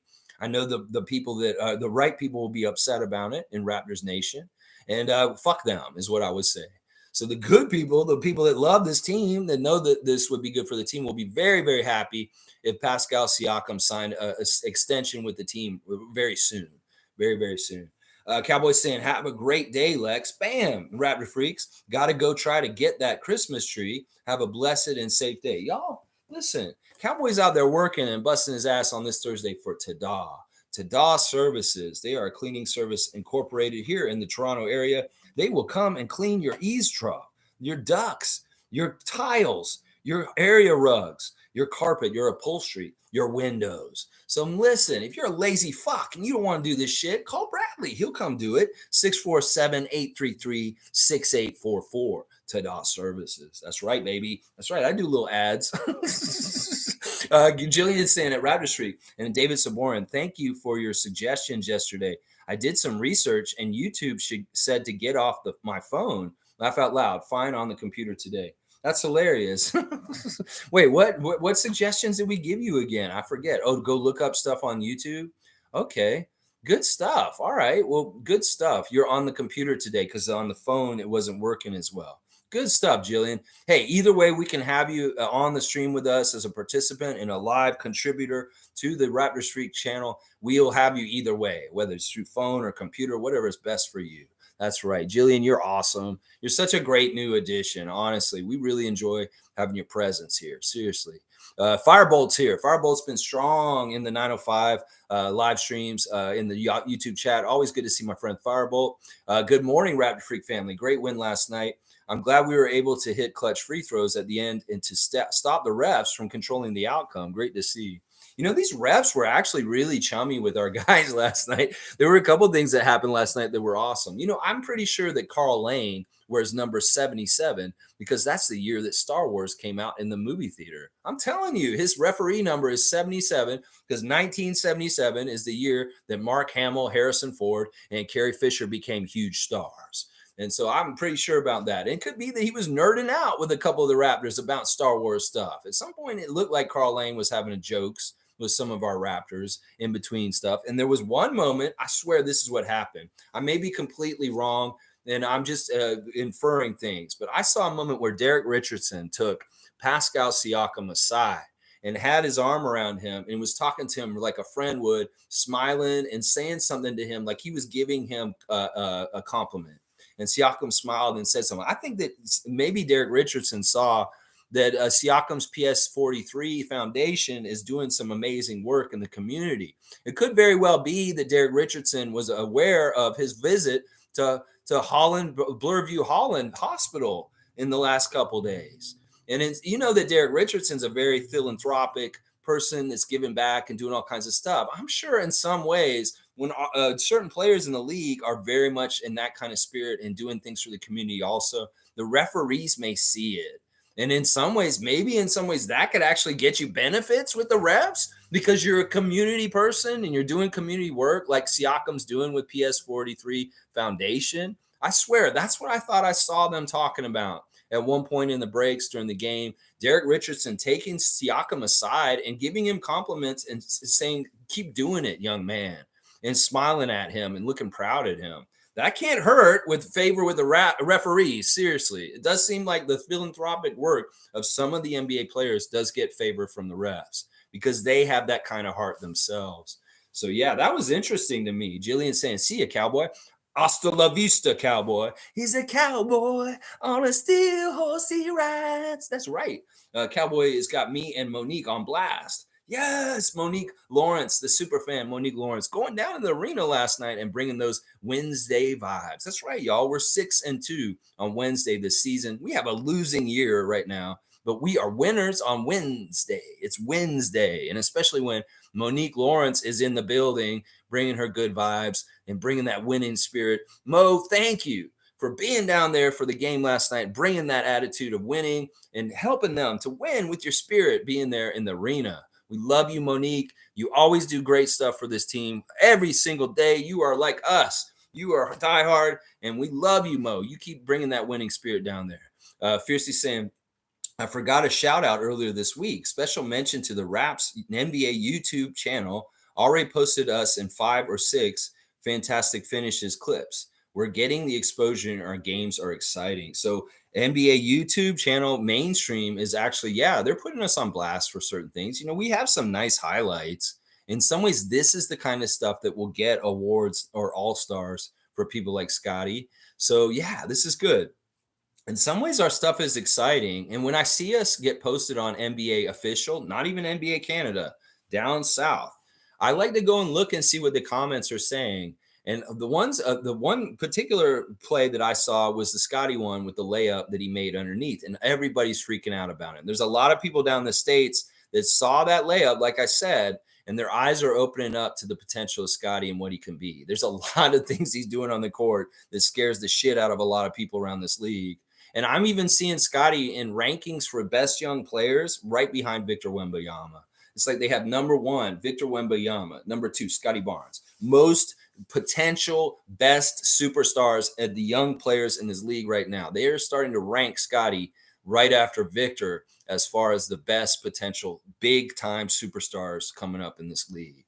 So protect Scotty at all costs. Fuck you, Panzer, and your bullshit. Yeah, I got into it a little bit on Twitter yesterday. I was talking to Fred Van Vliet Propaganda, and I was telling him, it's like, look, don't do what you were fighting against last year. Don't go after Dennis and Darko like everybody's going after Nick and Fred. You did such good work last year of holding them off. And I was also telling you, come watch us, Fred Propaganda. I respect you and Pascal Propaganda a lot for what y'all do on Twitter. And he said, because I accused him of scapegoating, he said, well, this is what scapegoating is. And he posted a clip of He Who Shall Not Be Named. I said, that's the antithesis of me. In fact, and then I posted my stream from yesterday with all my going off on him. And I hope he watched that. I hope a lot of people watched that. In some ways, I put myself out there on Twitter in a new way yesterday to hopefully garner more good Raptors fans and get them the fuck away from the dark side of Robert Pensair. But yeah, fuck that guy. Fuck him. All right, fun guys here. Good to see our guy in Mississauga. Well, maybe you're going to the game tonight, fun guy. Get down to the Paramount Food Center. You live right near there. This is a good night to go. My man, go down there. He's saying, yes, sir. So happy we finally ran into a team that's unquestionably worse than we are. Laughing my ass off. Let's go get this next one again against them and then get revenge on the Hornets. Just like that. Look much better. There you go, fun guy. Yeah, I get it. And this is what negative people are really saying. Yeah, but it's the Hawks and they suck and they're already bad. We get it, but baby steps. You got to start somewhere. Hawks Nation, this is what they've been saying. There's like, yeah, Raptors, you know, this is the team to get yourself out of the mud against is our team. We've been doing this for a couple people recently. So congratulations. We're helping you get it out of the mud. You know, they're kind of in this place where they're used to people kind of stepping on them as a stepping stone to get up and get better. So that's where Hawks Nation is feeling right now, just so you know. But yeah, I'm all about this. We can get better from these wins, gain some momentum and good feelings, good chemistry. The guys start feeling better. They play looser, and boom, all of a sudden we're winning more. All of a sudden we're winning more. Cool Cat saying, I love that Jakob shot the 16-foot shot. That was weird. It was very weird. I was like, yeah, he can use that skill to spread the floor for us. I started screaming in the arena when I saw that. Everyone looked at me like I was crazy. Cool Cat down there for the game last night, obviously, also.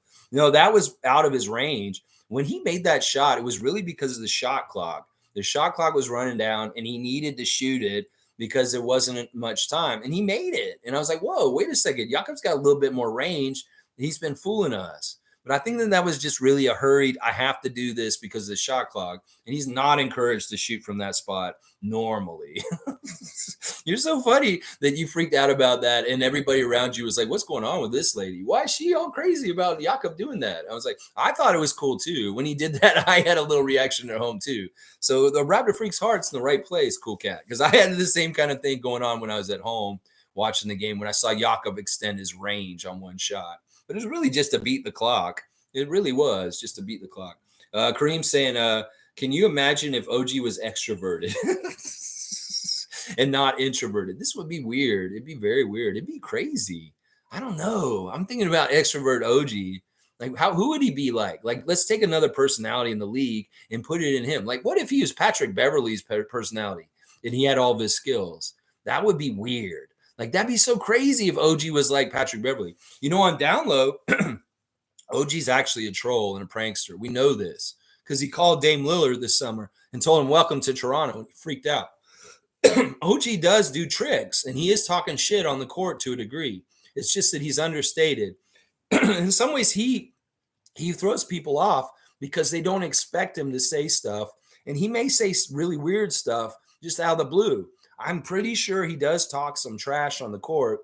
And when he does, it's probably very awkward and weird because that's who he is. So in some ways, OG being OG is he's extroverted on a secret level that the public doesn't see. I think that that's true. I think that there's a whole part of him that he hides from all of us on purpose because he likes his privacy, but there's a whole part of him that the rest of the NBA knows that we don't. Like, it was recent that they came out with this thing that he's a prankster, that he's always playing jokes on people. I didn't know that. He's been on the team for how many years? 6, 7 years now? So it's like, I didn't know that he was doing jokes behind the scenes. He's a ribber. And now, that's what I'm saying. There's some probably extroverted things about him that we just don't get to see because we're not privileged to be in the inner circle of the NBA players and all that stuff. Like, the team knows all the crazy shit that he's doing behind the scenes, but none of us do. He does shit at like team dinners. Like, he does goofy shit when it's just the team. And we just don't see it. We just don't see it. It's too bad. In some ways, he wants his life to be private. And I know that's why it is. Jillian's saying, Lex, did you just say block of? Laugh out loud. Yeah, that's something that kind of originated in San Antonio. They really loved using that term, and the announcers would use it a lot for San Antonio games. Block up. Yeah, when block up goes up and blocks shots, they call it block up. Jakob block up. And yeah, I'm stealing it from Spurs Nation. They more originated it. Although we may have did it early in his years when he was on the Raptors before. It could be very well that Matt Devlin came up with it in the beginning. He did definitely come up with Austrian Hammer. Austrian Hammer. Ooh, it sounds like a superhero. It sounds like he's like related to Thor. Yeah, OG does rock. Fiercely saying block party. Yeah, there were blocks on both sides. I mean, the blocks from the Hawks side were very impressive also, but our blocks were pretty cool too. They were very, very cool. Also, congratulations to Dennis on getting a career achievement of 10,000 points. All right, on that note, let's do the Instagram check real quick, because that is one of the things that's covered on this. First, we got Siakam on Precious's Instagram story saying, yes, sir, Pascal Siakam getting the chain with a big smile. He looks happy, man. I'm really happy that Siakam is like, this has been a weird season for him, and he's a weird place, but you can tell he's thriving and happy as a pro, regardless of the confusion and the uncertainty of his future and what's going on with him. He's just being an ultimate pro, and he's doing his best, and that can't be easy. You go, Siakam. You're awesome. Monique putting on blast, being at the game last night. She said this is a huge win for the Raptors, 10-14 now, and the losing streak is snapped. Big win against an opponent you may just be fighting with to get into the play-in or even face in the play-in. Can we actually get a 3-game winning streak going here? Point of view, when we play this good, we're badass, plain and simple. You go, Monique. Going down to the game, you and Cool Cat being in the arena last night helped us, I'm sure. Slim Duck putting on blast, them doing the dapping before the game when they're just about to do the jump ball. He's showing him dapping Scotty and OG and Jakob, and getting ready for the game. I like that. And then we see Siakam putting on blast the lob from Jakob. That lob was very high up. Jakob threw it very, very high, and Siakam got it just in time. That lob was pretty. I really like that. And then the picture, he reposted Dennis's posting of him with the chain. That's awesome. That's team camaraderie. Reposting your buddy's Instagram story is team camaraderie. Let's see. Dennis is putting on blast his Germany team has a game today. And then he's got the Pascal picture with the chain.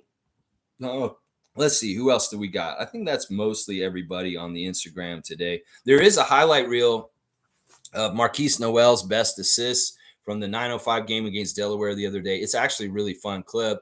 If you haven't watched it yet, go watch it, and you'll see just how badass a point guard Marquise is, and the different ways he can get his teammates the ball, and really, really fun different stuff. So Marquise is celebrating that stuff, and he posted this morning or 6 hours ago. I guess that's around 5 a.m. Holy crap. He's dialed in. Well, you got a game today, young man, and you need to go to the Paramount Food Center and kick some Delaware Blue Coat butt. I want to see a 15-0 assist to turnover ratio tonight, my man. You could do that. I know you can. You're capable. There's your Raptors Instagram check. Marquise Noel is dialed in.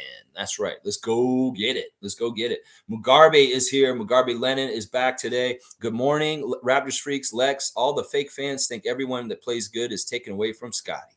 Well, those fake-ass fans, those Scotty lovers that are just blindly loving Scotty and just don't really like anybody else on the Raptors, and they think everybody is taken away from him, well, you're not Scott's friend. I went over this yesterday. Scotty loves his teammates. In fact, he thrives in this. He's so happy. I can't believe how wrong Pencer and the other people are, because Scotty is absolutely ecstatic and happy with how this team's going. In some ways, they need to lose and have some suffering and frustration to really feel the dichotomy of success and happiness and jubilance of winning. It's like you don't know hot without cold. And in some ways, that is part of it. And he understands that they're so much closer to getting it right than not getting it right. And these casuals and these idiots that think that we're wasting Scotty's time, you dumbasses. You're so stupid. We're not wasting his time. He's getting the exact kind of NBA career path that he deserves and he needs. A rookie of the year and a team appearance in the playoffs already in his young career. Jalen Green and Kay Cunningham wish they could say that. So I will say this once again as a counterpoint to fuckface idiot Pencer, that you think that we're wasting Scotty's time? No, we're giving him valuable lessons, both negative and positive, and he is growing really quickly. Holy crap. You know, he could be on another team in the States right now, and his growth could be stymied. The Raptors have been provided an environment for Scotty Wayne Barnes to excel and grow at an exponential speed to where he's doing what he's doing right now. So shut the fuck up, Panzer and Panzerites. And everybody else blaming everybody else on the team but Scotty. Y'all are idiots. This team is awesome. He loves his teammates. He loves playing for Toronto. And this thing is going to go a long, long time. And y'all are going to be just saying stupid shit all over and over again. I know they will, Mugabe. It's like the sun will come up the day. Yeah, the people will say stupid shit out of their mouths or on type it into Twitter. It's just how it is. The sun comes up. Yeah, the sun goes down. People go on Twitter and they say stupid shit. It's just as clockwork. Cool Cat saying, regarding the chain, I prefer that our bench players compete for the chain. And Scotty, it's empowering for the youngins. I'm okay with that. And she's Pascal fan number 1. And she's saying, yeah, in some ways, I wish they had given it to Dennis for his career achievement. In some ways, that would send a message. In some ways, it's like, look, this man's got 10,000 points in the NBA, and that needs to be respected. Seriously, there's not everybody on that team's got 10,000 points. I mean, Thad does. Siakam does. Does OG? OG may not yet. He may have 10,000. I'm not totally sure. I don't know. Otto Porter probably has 10,000 points. All right, let's keep going. Let's see. Carlos saying, good game from Dennis yesterday. Suck on that, Thorpe. Yeah, Carlo JS, you get a dunk for dissing him. I love that. You tell him, Carlo. Fuck that guy, man. Fuck that motherfucker. Let's see. Cool Cat saying, thank you to Dennis and the rest of the team for supporting our trio and be the release when needed. I saw the hierarchy of the trio and everyone else role players to the trio. Thank you for doing that. Yeah, nobody can get upset with Dennis. He actually, had less shot attempts. He had the same amount of shot attempts as Gary. And I feel like they could have the same amount of shot attempts. So that's not a big deal. But yeah, 11 shot attempts for Schroeder, 13 for Anunoby, 14 for Barnes, and 19 for Siakam. That sounds like it's about the right where the water was going yesterday. I have no problem with it. Kareem saying, I agree with Cool Cat. We need that boost of morale throughout our bench. Gary needs this chain especially. Yeah, I mean, I get it. And that's why Darko said that this isn't necessarily for the highest scorer or the best player on any given night. It's for the MVP that helped us to win. And I mean, he needed to recognize Siakam again. When we're looking at who's won it so far, all 3 of the main guys have won it twice now. I had it posted in the chat last night. Let me find it real quick. I posted who's won it in what order. Maybe I won't be able to find it that easily. There's so much in the chat from last night. It's crazy. Oh, I'm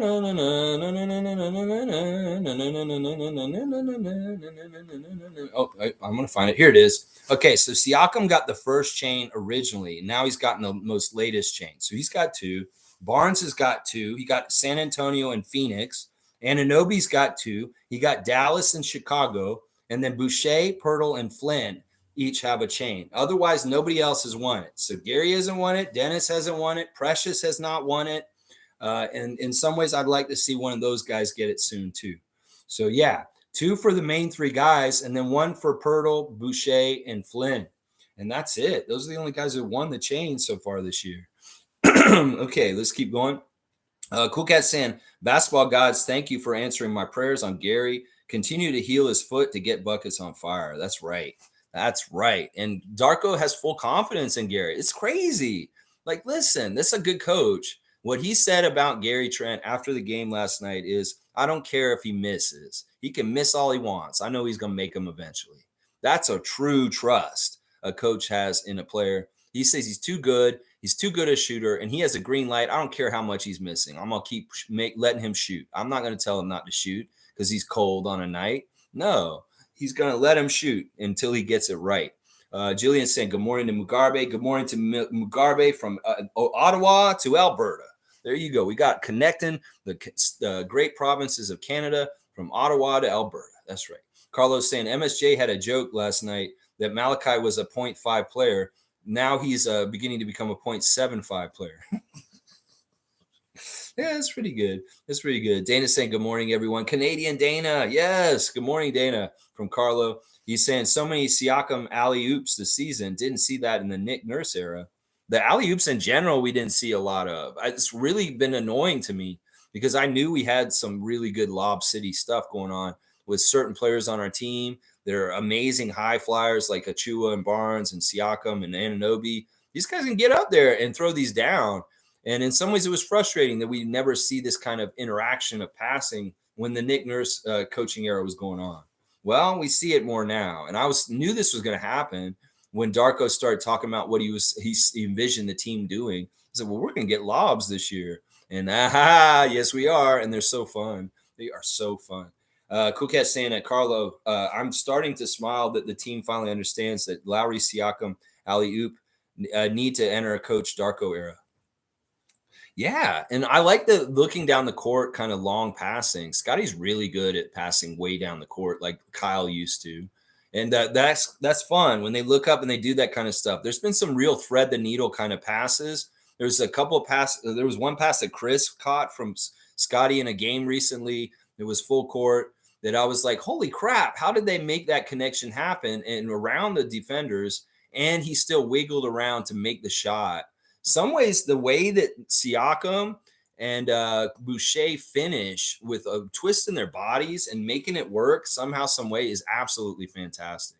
Those guys really do have a nose for the hoop and really weird contortions that they can do in really quick situations, and they make sure the ball goes in. So I appreciate that about them. And I love seeing the long court passes, and Scotty's all about that. You know about that from last year with Gary, yeah. Let's see. Carlos saying, "Yep, Cat. I love seeing Siakam above the rim. Can we finally say the offense is clicking, or do we have to wait for more games like this?" I think it's like this, Carlo. I'll say we want to see it in theory more and more put into practice consistently over a good stretch of games, and those games should hopefully be wins also at the same time. So I would say that's what I would say about it is like, don't get ahead of yourself. This is a good first stepping block to start building it, but they need to do this for a period of time. They need to do this for a little bit longer. Like we see them do it again tomorrow night, and then we see it do it again against Charlotte. Well, then the next test is Denver. And can we do it against a really good team like Denver? We may be able to do this kind of stuff against lesser teams, but when we get it built up against the lesser teams, and we get a team like Denver Nuggets next week, then we'll test it then. So we'll see. We'll see. Carlos saying at Mugabe is being reported that there may be extension talks for Siakam on the way. I hope so. I love that report. That's a great report. And go ahead, Bobby. I think we've seen enough. The bond between Scotty and Pascal is strong. They're good tandem together. Hierarchy is delineated. In some ways, this is what we wanted before. We're saying Siakam is not necessarily the best number one. He needs to be a number two to someone like he was with Kawhi. And in some ways, Scotty is that guy. He can be that number one and allow Siakam to be our second option and less pressure on him. And in some ways, Siakam thrives way more when the intention is all not totally centered on him, much like when he was paired with Kawhi in our championship run. So I think that this is naturally developing, and him taking max money, that's a lot of money still. And he gets to try and win with the team and be on the place where he's been already and he's comfortable. This is just a win for Siakam. As much as Fred may have wanted to stay, and he really probably did, it didn't work out. Well, if Siakam can make this work and we can make this work, then we should try and do this. Seriously. He's just such a good player. Most of the league would love to have Siakam. In fact, people are going into comments on Siakam posts and saying he's going to win a championship on the next team he's on. Fuck that shit. He's going to win his second championship with the team he's only been on, is what I would say to those fans. Because they're all salivating on the idea and prospect of let's add Pascal Siakam into our water and our team's ecosystem, and let's see if he adds up to us getting a Larry O'Brien for our franchise. A lot of people think this on the down low. They don't talk about Siakam. They don't respect him. But in some ways, on the other side of the coin, they're saying, if he was on our team, we'd win a championship. That's fucked up. So let's keep him, and let's win the second championship for the Raptors with our first champion still on the team, is what I'm saying right there. Yeah, let's go. Mugabe saying, Lex, Giannis scored 64 without a three-point shot, and that's what Pascal was doing when his threes are not falling. You don't need threes to be a top player in the league. In some ways, I'm anti the Steph Curry three-point era. In some ways, things balance out or change and shift. It's not like the 3-point shot's prominence in this league has to stay this way forever. It's not like this is written in stone that forever the 3-point shot is going to own this league. It could morph and change. Philosophies change depending on what's winning and successful. And it could very well be there could be a reversion back to something that's a little bit more classic with basketball. 3-point shot will always be important and a prominent weapon, but maybe it won't have such an importance as Adam Silver in the NBA head office tinkers with the game. It could change a little bit around. Honestly, they have a lot more control over deciding what is important to do as an NBA team to win, the NBA head office. And if they change rules, they change settings, that's how it changes. So the 3-point shot, it may not be totally the most prominent thing in the league like it is right now forever. Let's just put it that way. Things change in eras. And it could very well be this is just a Steph Curry era thing. And it could very well be that things change a little bit. And it does go a little bit more to inside the paint posts kind of stuff again. It has to do with the players and the talent that are dominating the league sometimes. So we'll have to see how things morph and evolve in the future with the NBA game and what is so prominent and important. Mugabe saying good morning to Jillian also from Alberta back to Ottawa. There you go. Cool Cat saying Siakam's threes, notice they are corner threes. That's his spot. We were asking him to shoot at the top of the perimeter, which is the toughest shot. Chip run, he shot all corner threes, playing to our strength, 100%. I feel like that's just smart. If Siakam's better in the corner, let him take the corner threes, just like Cool Cat's saying. If Scotty makes more high percentage shots down low in the paint, let him shoot down there. It is really smart to play to your strengths. And I agree with this completely. If there's something we can tell, there's something better to do, whether it's OG shooting from the corners instead of being outside too.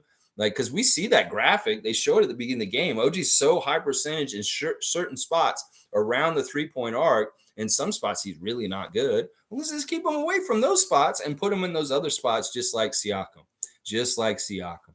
Let's see. Fiercely saying, oops, Stewart. Thanks for correcting me, Lex and MSG. No problem. Isaiah Thomas, the original president of the Raptors. We love you, Isaiah. Good old Zeke. That's right. Jillian saying, Lex, fricassis.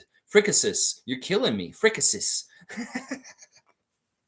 Listen, I got all kinds of crazy, weird word things I'll say and all kinds of stuff. Sometimes I don't even know what I'm going to say, y'all. I have no filter. And that's part of the fun of this channel. It's like, I don't premeditate what I'm going to say. I do some of it, but some of it I really is just coming out of me. And I surprise myself. Sometimes when I rewatch my stream later, because I do usually rewatch them just to kind of watch and see what I did right or what I didn't to help improve me over time.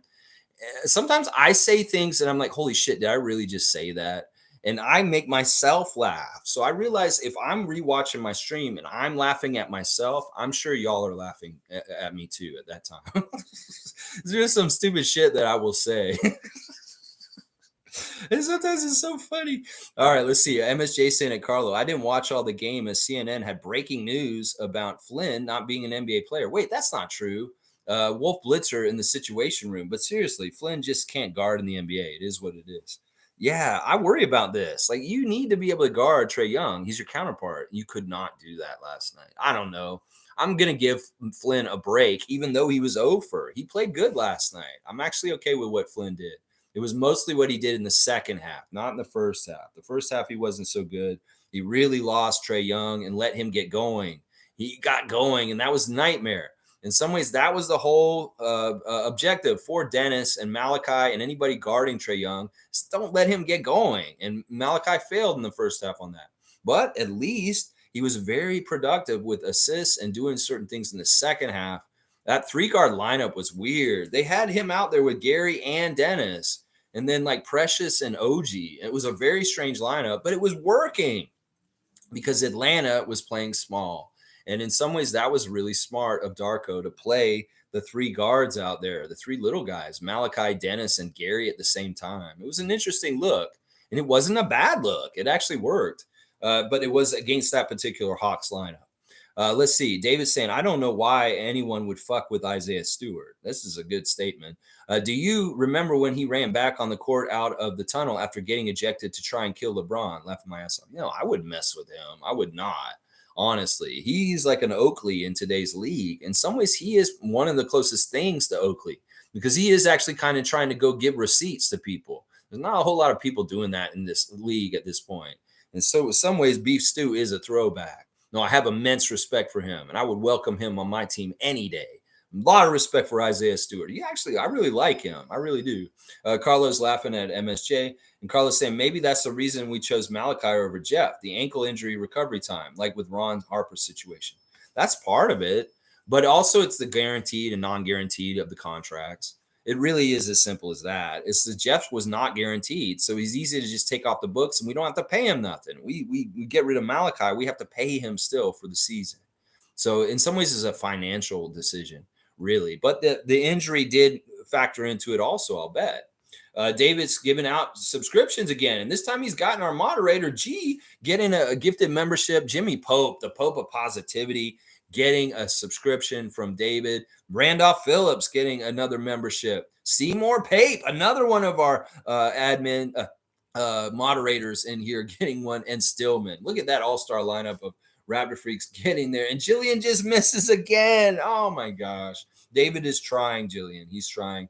But yeah, good to see that lineup. That's a great lineup. Holy crap. That's like a really much a Raptor Freak all-star team right there. Those 5 right there are awesome. All right, let's see what Jillian's saying. Hyper-analyzed, yes. This is an excellent word to describe sports media and wannabe sports media. Yes. Yes. I mean, in some ways, I'm guilty of this. I get it.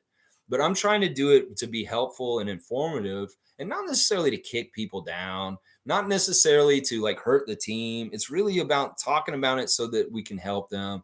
But this is true. And in some ways, I'm a hypocrite for saying things to people like, oh, it's hyper analyzed. Well, what the fuck are you doing, Lex, every morning, 9:30 in the morning? I know.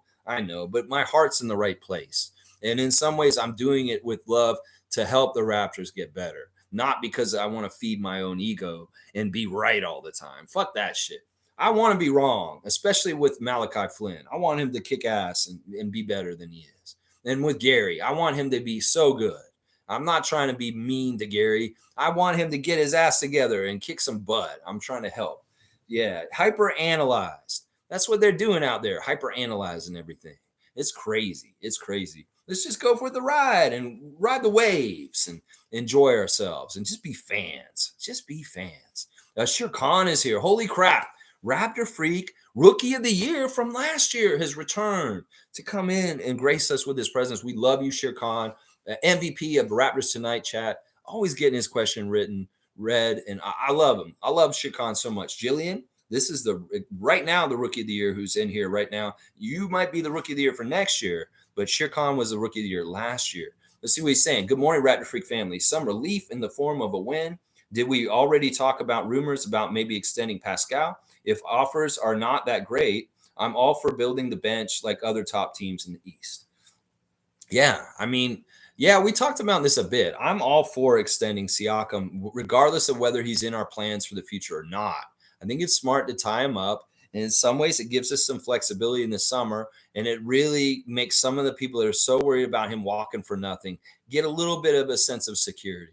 So I think it's smart to extend him, especially because he's not qualified for the Supermax. And if he's willing to try and do a max deal with us right now, we should do it. We should just do it. It's smart business, Bobby Webster, and just get him on the books. He's still flexible enough to deal if we need to next summer. But honestly, I don't want to deal him. I'd like to see him in the long-term future with Scott next to him. And, that's where I'm at with it. I also see the route of trading one of our top guys to get better bench pieces also. I think that you can't go wrong with either. And once again, I'm not as qualified as Bobby Webster, Masai Ujiri, or Teresa Resch to make these decisions. So I'll allow the professionals, the people that are in the occupation, to do these decisions, and I will watch what they do, analyze it, and we'll see how it goes. But yeah, I think that extending Siakam is a smart move, no matter how you cut it. No matter how you cut it, even if he's in the plans for the future or not in the plans. Either way, it's smart to extend him if we can at a max level right now. Kuket saying, I want our new two-way Porter to join our bench lineup sooner rather than later before making trades. Yeah, I mean, in some ways, that's an interesting thing. Kuket saying we could make a trade, but we may not need to because some of the guys are people that we just didn't mind from the two ways yet, like Marquise, Javon, and Jonte. None of them have really played on the regular Raptors at all yet. They haven't really even got a chance. And in some ways, Cool Cat's right. It may be wise to try them out and see if our bench is actually better than we think, because we're actually playing a different part of our bench that actually can help us in certain ways. I'm very big on Jonte playing right away. It didn't happen yesterday, and I was a little disappointed, but all of the two ways were inactive, but they were sitting on the bench and they were watching, and Jonte's getting involved with the regular Raptors, sitting there with them on the bench, and this is good. Hope maybe it's like he has to be up to speed on how we do things with the main team, and then Darko will feel more comfortable inserting him or activating him as a two-way and playing him. I would love to see him play tomorrow if we could get him to play in the second game of Atlanta, but we'll see. It's not up to me once again. And just because I say things on this channel doesn't mean we should get all crazy and get the pitchforks and torches out because Darko didn't do what I said. Because I'm not in charge. I could suggest you should play Jonte Porter, but if he doesn't do it, I'm not going to get upset and be mad at him like some other people will in certain social media places for Raptors fans. That's the problem. Is like people are like whiny babies. It's like you don't get what you want, then you go off and you insult and you say these people should be fired. What the fuck is that? Like, what are you, 6? Seriously. What the fuck is that? Seriously. All right, let's keep going. Country Kong's here. Good to see Country Kong, a great Raptor freak, one of the Mug brothers. Always good to see JP. Let's see. Good morning, Raptors freaks. Lex, the Malachi haters are showing up again. My job is not done. They're acting like Dennis played better defense on Trey than Flynn. Trey Young is an offensive superstar. All right, I'm going to slightly disagree with you, but I'm also going to agree with you. And these are the things I agree with you on, Country Kong. I hate the Malachi haters. They should be laying off of him last night. If I really look at Malachi specifically for last night, you can say, yeah, he's 0 for 4. He was 0 for 3 from 3. But he did get 2 rebounds, 8 assists, and he was very solid. I thought that he played very smart in the second half. But in the first half, he was a fail. And he didn't guard Trey Young very well at all. In fact, it was dangerous how he let Trey Young get going. Now, this is what I'll say. They're right, though, when they're saying that Dennis guarded him better. He really did. Because in some ways, Dennis has more experience playing against Trey Young. And he kind of understands how to guard really top-level offensive players better than Malachi. That's just the damn truth. It's just the damn truth. And Darko even said it after the game in the press conference. He said, in the second half, I had to put Dennis's minutes with Trey's. Whenever Trey was out there, I had to play Dennis to guard him because he realized Malachi could not guard him in the first half.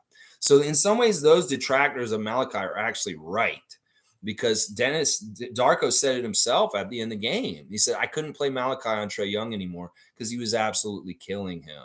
But I like that you're standing up for Malachi, and I am not dissing Malachi today. I'm just speaking the truth. I think he played great last night, and I'm proud of him. He played very well without scoring a point. He was helpful to the team and very, very helpful in the stretches in the third and fourth quarter that he played. So I will give him flowers. I'm not going to diss him, but in some ways what they're saying is true. He couldn't handle Trey as good as Dennis. And hey, can anybody handle Trey? No. But Dennis was doing a little bit better of a job. We have to give him that. Wayne's saying, don't buy the trading route. More in favor of waiving non-productive players. We have development pieces in Porter and Noel. Totally agree, Cool Cat. Yeah. I mean, I'm okay with this too. I like to discover and see if we can derive from within before we send anybody out in certain ways. I'm totally with that. But there's a lot of people who are impatient at this point, and they just really want something to happen. I think that a move needs to happen at some level, but it may not need to be a monumental one.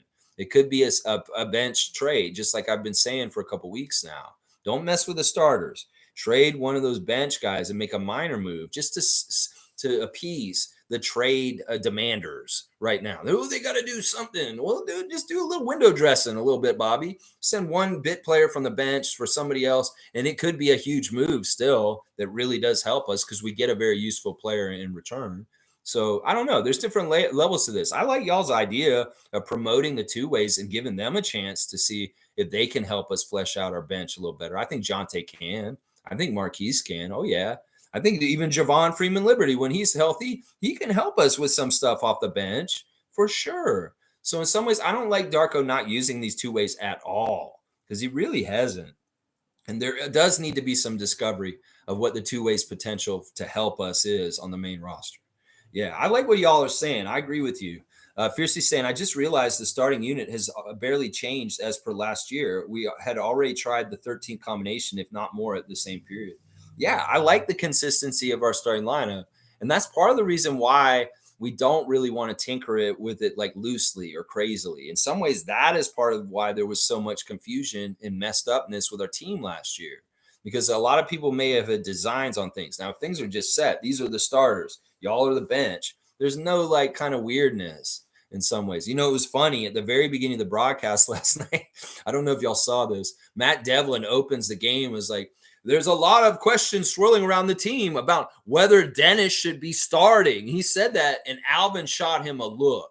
Like immediately, he looked at him like, "Why the fuck did you say that?" It's like, "Why'd you bring that up?" It's like Matt Devlin's probably listening to the Raptor Freak family in the morning, and other people like us, and he hears what the topic du jour is: Dennis not starting or Gary starting, and like he hit it. He talked right about it right at the start. He's like, "I know there's a lot of talking about whether Dennis should be starting," and Alvin immediately looked at him like, "What the fuck are you doing?" Because Alvin's been Dennis in the past as a player in the NBA. And in some ways, the scrutiny of our starting lineup is not helpful. And it's solely the coach's decision. And you know what? It'll pay off eventually. Once again, success is not linear. Sometimes a starting lineup needs to go through the lumps and kind of go up and down, and then they finally get it right. But it'd be really dumb to switch it right before when they're about to get it right. That's like the worst when you're like doing, you go through all the hard stuff of getting to that transition, but you don't have the patience to see it through. And then you make the change right before where you were actually going to get all the gold of what you were trying to do from before. That's why it's not so good to be herky jerky and changing your changing what you want to do, because that's how you cultivate more and more inconsistency and people having confidence problems. So I like that they're staying the course with this starting lineup, because in some ways they'll get right through the fire and maybe they'll be badass. I still stand by the statement that I made this year that the Raptors have one of the best starting fives in all of the 30 NBA teams. That we have one of the most talented starting fives in the whole entire league. And as soon as it starts to click and plays at a higher level, everybody will realize this more across the league. So it's just right now, it looks bad because it's not clicking exactly right. But if it does click and it starts happening, look out. We're going to mess people up. We're going to mess them up bad. And I love the fact that we haven't had so many different starting lineups. I think we've had 2 or 3 different starting lineups this year. It's really because OG was out for a sec, or Precious, or somebody was out for a sec. I know Otto started one game. I know that Precious or Gary has started a game or two already this year. So there's been a little bit of change with their starting lineup, but only due to injury. G saying Giannis doesn't believe that that was the game ball. He said it feels different. The entire thing is pretty comical. This is awesome. This is very comical and fun. It's the wacky hijinks of the NBA. That's awesome. He doesn't trust that it's the right ball. This is hilarious. This is so funny. David's saying at CountryCon, the reality is the vast majority of people are stupid. One needs to watch the fucking games to have an opinion. Otherwise, it's irrelevant. Yes. Yes. And some people don't really understand basketball. They're just watching the games. And sometimes these people are like, why aren't they giving it to Scotty more? They just don't understand the way basketball's played. They're just unrealistic. They don't have any grounding in the game. You've got to understand there's a lot of basketball fans nowadays that Denver actually played. And that's the crazy thing. You can be a basketball fan that has no experience actually with the ball in your hand or actually doing any kind of level of competitive basketball. And these people are making opinions and saying stuff. This is just like what Fred said last year. If you never played in the NBA, you have no right to tell me how to play basketball because you have no fucking idea what you're talking about. I'm a professional. You have a professional opinion, like you're in the NBA or you're my coach. I'll listen to you. But otherwise, if you're Joe Schmo on the street, even if you played college, even if you played high school, I don't give a shit what you have to say. You didn't play at the highest level like I did. And it really is like that. And there's different levels. It's like, all right, you played in college. You have a very good idea of what it takes to make the NBA. You played in high school. You have very much a lot of competitive experience in basketball. Everybody has different levels of basketball they played in. And in some ways, that is kind of where your acumen is on how, to read the games and plays and what was right to do on the court. Some of these people have no fucking idea about how to dribble a ball correctly or anything like taking a shot, what the form is, or anything like that. And they just like they have opinions because they watch it. And they never fucking played themselves. And in some ways, these are the people that are really stupid that David are talking about. Yeah, thank you to David, Santa David, giving out the memberships. Once again, Santa David giving out the Raptor Freak memberships. Santa David. Do, do, do, do, do, do, do, do. All right, let's see. David's saying, if you are watching the games and these people still think Flynn sucks, they should try opening their eyes while watching. I love this development of like having such strong Flynn stance in this group, and David being the one of the number one Malachi Flynn stance with Country Kong is such a weird development because I can remember David being very cutthroat about failure and not playing well and being very harsh. We know how he felt about Ron Harper Jr. Yeah. But in some ways, he's protecting Malachi. And I love that. It started when we went to the Carnes Typins preseason game. David and I'm sitting there with David and Peter Saborin, and David's just going on about, Malachi is a lot better than people think. And, in some ways, they're unfair to him. You know what? I'm going to stand up for him more this year. And David's putting his money where his mouth is. He is standing up for him more. So kudos to you, David. And honestly, I'm coming around on Flynn. You guys are working your propaganda on me, and I'm coming around on him. So good job, Country Kong and David Saborin. Flynn stands are winning. Carlos saying maybe Scott Foster low-key likes being in Toronto. All right, let's do a little Scott Foster comedy here. Did y'all notice what was going on here? Right here, he had a shiner. And I was like wondering about that. Like, why does Scott Foster have a black eye? Is it because he didn't make the spread right last week for a game? And maybe his little organized crime friends came and saw him. It's like, Scott, you were supposed to make the game a 5-point margin, and you didn't do that, And Big Louie, he lost some money on what you did there, So we're going to have to kind of rough you up a little bit because you didn't cover the spread. You're a mobster's ref. You got to do what you got to do, what we want you to do. The offers are, you can't refuse, so you need to do what we want you to do. If you don't do what you want us to do, then boom, pop in the face. Bam. Maybe that's why he got hit. He didn't come through for the mobster's bets. And they're like, Scott, you better do it right next time. In a lot of ways, the PR about Scott Foster and Scotty Barnes last year from that Nuggets game is still lingering. So for me, calling it out, saying, oh, he's unfair to us, he sucks, he's a criminal ref, all this kind of stuff. Well, he wants to be in good favor with us. So I think to a degree, he is on a goodwill tour with Raptors Nation and Raptors fans and trying to seem unbiased. In some ways, he knows that you've got a loud-ass motherfucker on YouTube every morning at 9:30 maybe talking about how he's a criminal. And maybe he wants me to shut up and say, like, oh, he's being so fair. Because I will say this. Scott Foster has reffed us so much better since the incident with Scotty Barnes against Denver. He has been way more fair to us. He has not been railroading us. And in some ways, I appreciate him right now. So in some ways, listen, I'll lay off you, Scott. If you are definitely not screwing with us and doing ref manipulations and hurting us to lose games, I will lay off of you. Now, you did manipulate the first game that you ref for us this season, and it was part of the reason why we lost in the in-season tournament. But you came around and you were fine last night. So I'm going to take it on a case-by-case basis. I think he does pay attention to who really hates him, and it may be that he's trying to throw some bones or favor towards fan nations that may be very much after him.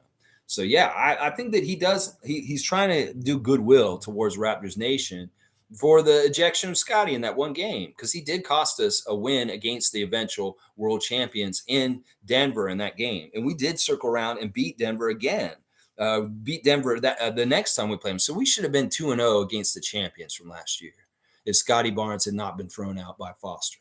Yeah. Fiercely saying, whoever gave Scott Foster a black eye, thank you. He was chill yesterday. Yeah, I don't know. Could have been a lot of different things. Probably just something dumb. It's probably nothing nefarious like what I was saying, but it's fun to make up bullshit and say, oh, maybe he got punched out by the mafia. I don't know. Coquette saying, happy that Coach Darko mixed the bench with Scotty or Pascal with a starter to control opponents' run. The playmaking and gravity lifts the bench production. Yes. Yes, this is just smart.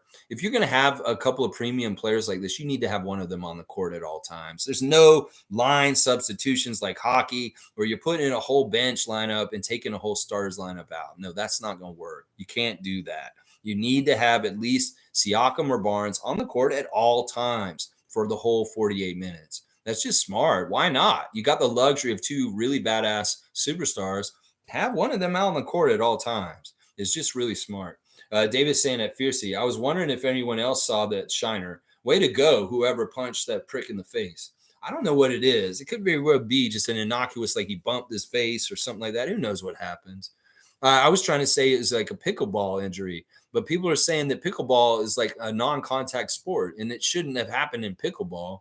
If that happened in a pickleball match, how did he get punched in the face in a pickleball match? Or how would that happen to him? I don't know. I don't play pickleball. I have no idea what it's about. Nigel Nicholas saw my ref report yesterday, and he put it on blast on Twitter. He said, "Oh, I've learned from the Raptor streak that Scott Foster likes to play pickleball."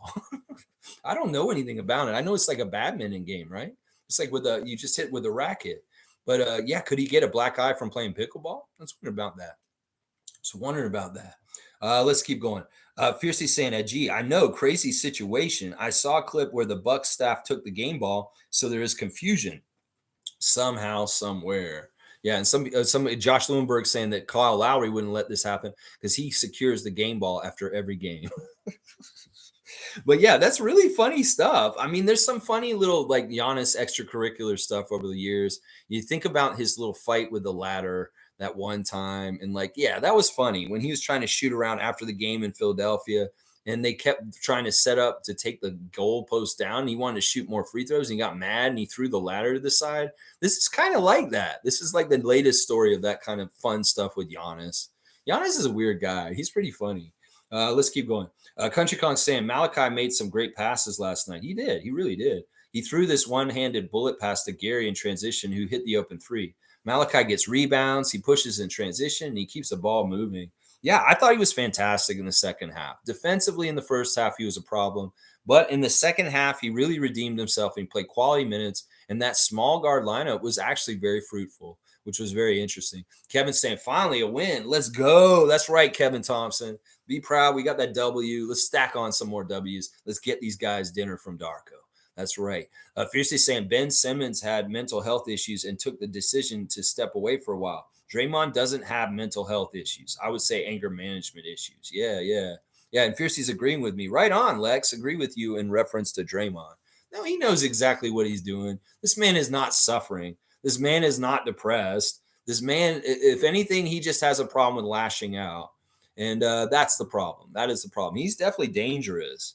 And in some ways, I'm really happy the NBA is making an example of him finally and doing what they're doing right now. Now, they'll probably do some cockamamie bullshit to say you've got to do this bulletin points of things, just like with Kyrie and the thing that happened with him, and just like with Ja Morant. You got to do all these steps before we'll reinstate you to be back in the league.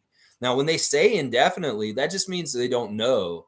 It could very well be he goes through the whole process in a couple of weeks and he's back very quickly. But then again, it may not be like he could be like an asshole about it. It's like, what are y'all trying to fucking do to me? Make me jump through these hoops. This is bullshit. And he may be obstinate about it and he may not cooperate and it may get dragged out longer then. That's the thing. Kyrie had to go and meet with all kinds of people about the link that he shared about the book. And he had to prove to Adam Silver that he was ready to come play ball and be in the NBA again. You know, it's that kind of shit that Draymond's got to do to get back in the league at this point. He's got to go take anger management. He's got to talk to a counselor. He's got to talk to the NBA officials and let them know he's not going to be doing this anymore. I don't think he can stop. I think that it's just in his DNA. And if he's played this way for over a decade already, you expect him to change how he plays now? No, he's not. So in some ways, y'all may need to just keep punishing him or just wait until he retires and he's out of the league altogether. Because honestly, this is just wasting your time. You think you're going to fucking rehabilitate him, NBA? No, you're not. No, you're not. The man is too established. He's too successful. He's got too much money. And in some ways, he laughs at y'all for doing this kind of shit. In some ways. Yeah. Cool Cat's saying Draymond has anger management issues. He needs counseling to find out what in his childhood is bringing out these issues. I don't think it's anything like from his childhood. I think he's just a bully, and he's utilized being that kind of player in the NBA for a long time. And it has nothing to do with any trauma or anything. He's just a goon. He's a goon artist. Let's see. Cool Cat saying, I think the effect of the in-season tournament had players more competitive and have payback mentality for those games. This could be very true.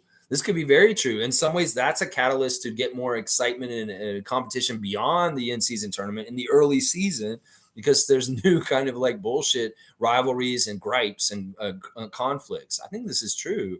At least with the Pacers and the Bucks, it seems to be true. That's for sure. Let's see. Cool Cat saying, yes, Lex, Pascal has been called Jordan-esque over the years in his career. His speed and slithery drives and shots with an energy and force is what most refer to. I think it's also a grace. There's a certain grace. You know, people used to say that Jordan is like a ballerina. The way that he can control his body and hold his body and do different things in the air was very much like ballet. And it's not that Siakam's up in the air like Jordan was, but there are some things about him that are very like graceful and elegant as far as the way he gets his offense.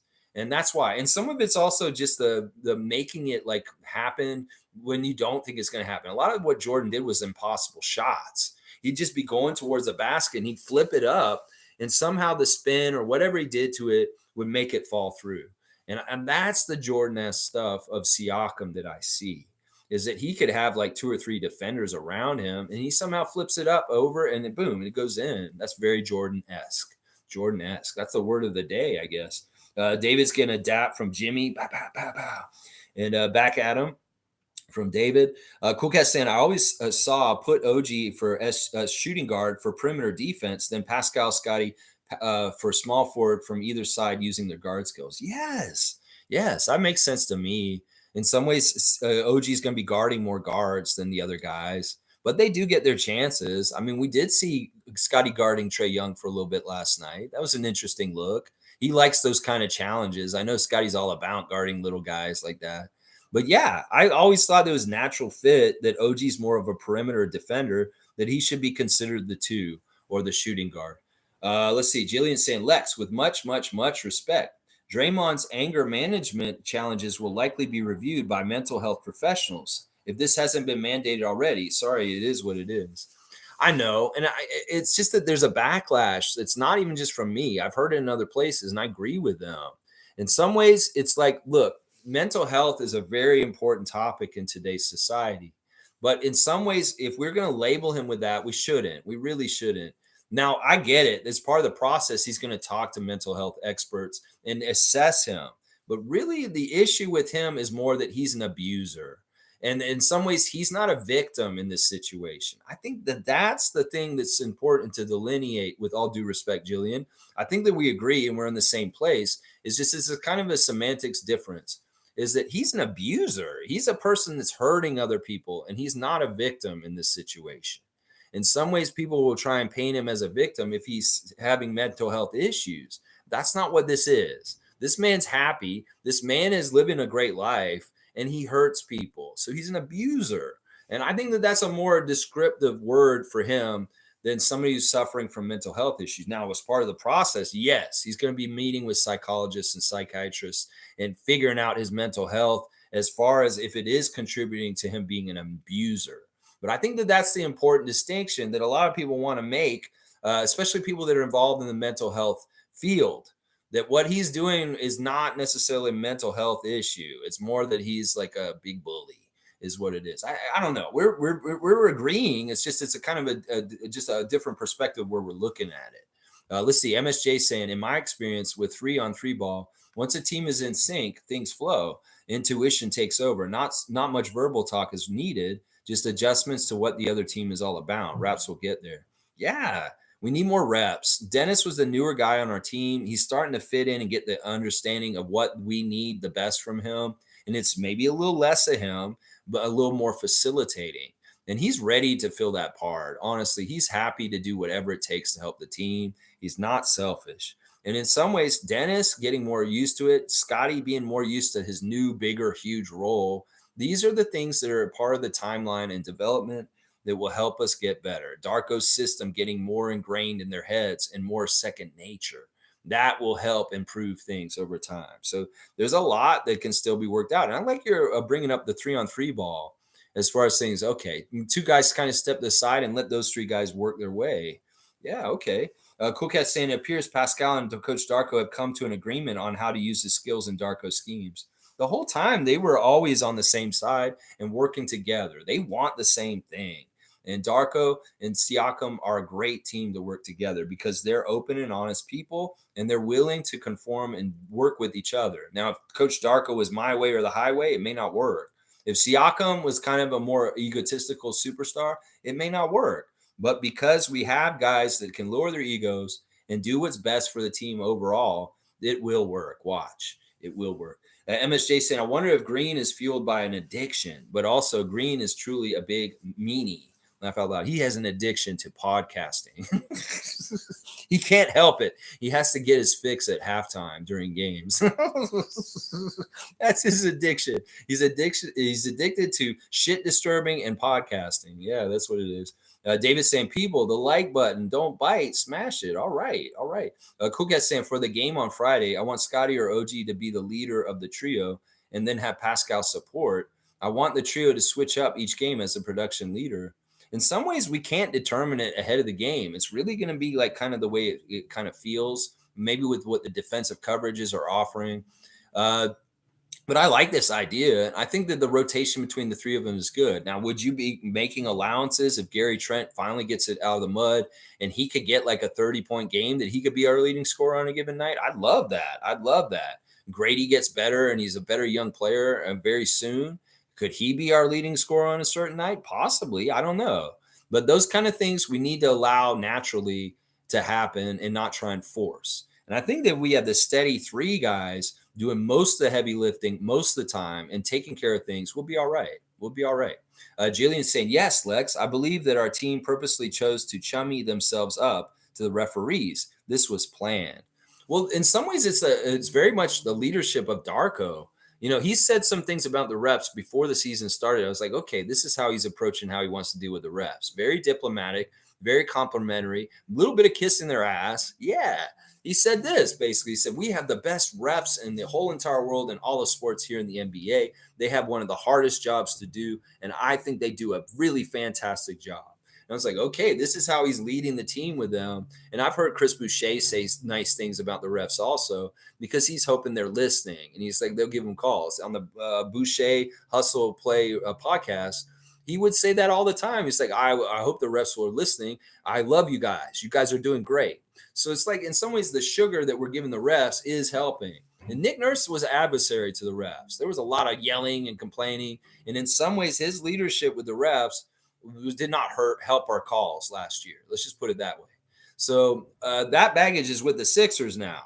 And in some ways, we have a much better relationship overall with the referees at this point because of the leadership of Darko, and the players are connecting with them and talking to them more. I've seen a couple of times where I've seen refs take players aside and they explain to our guys how they could do things better. And instead of our players kind of looking not listening or not connected, they're dialed in and they're very much giving them their attention and they're hearing them.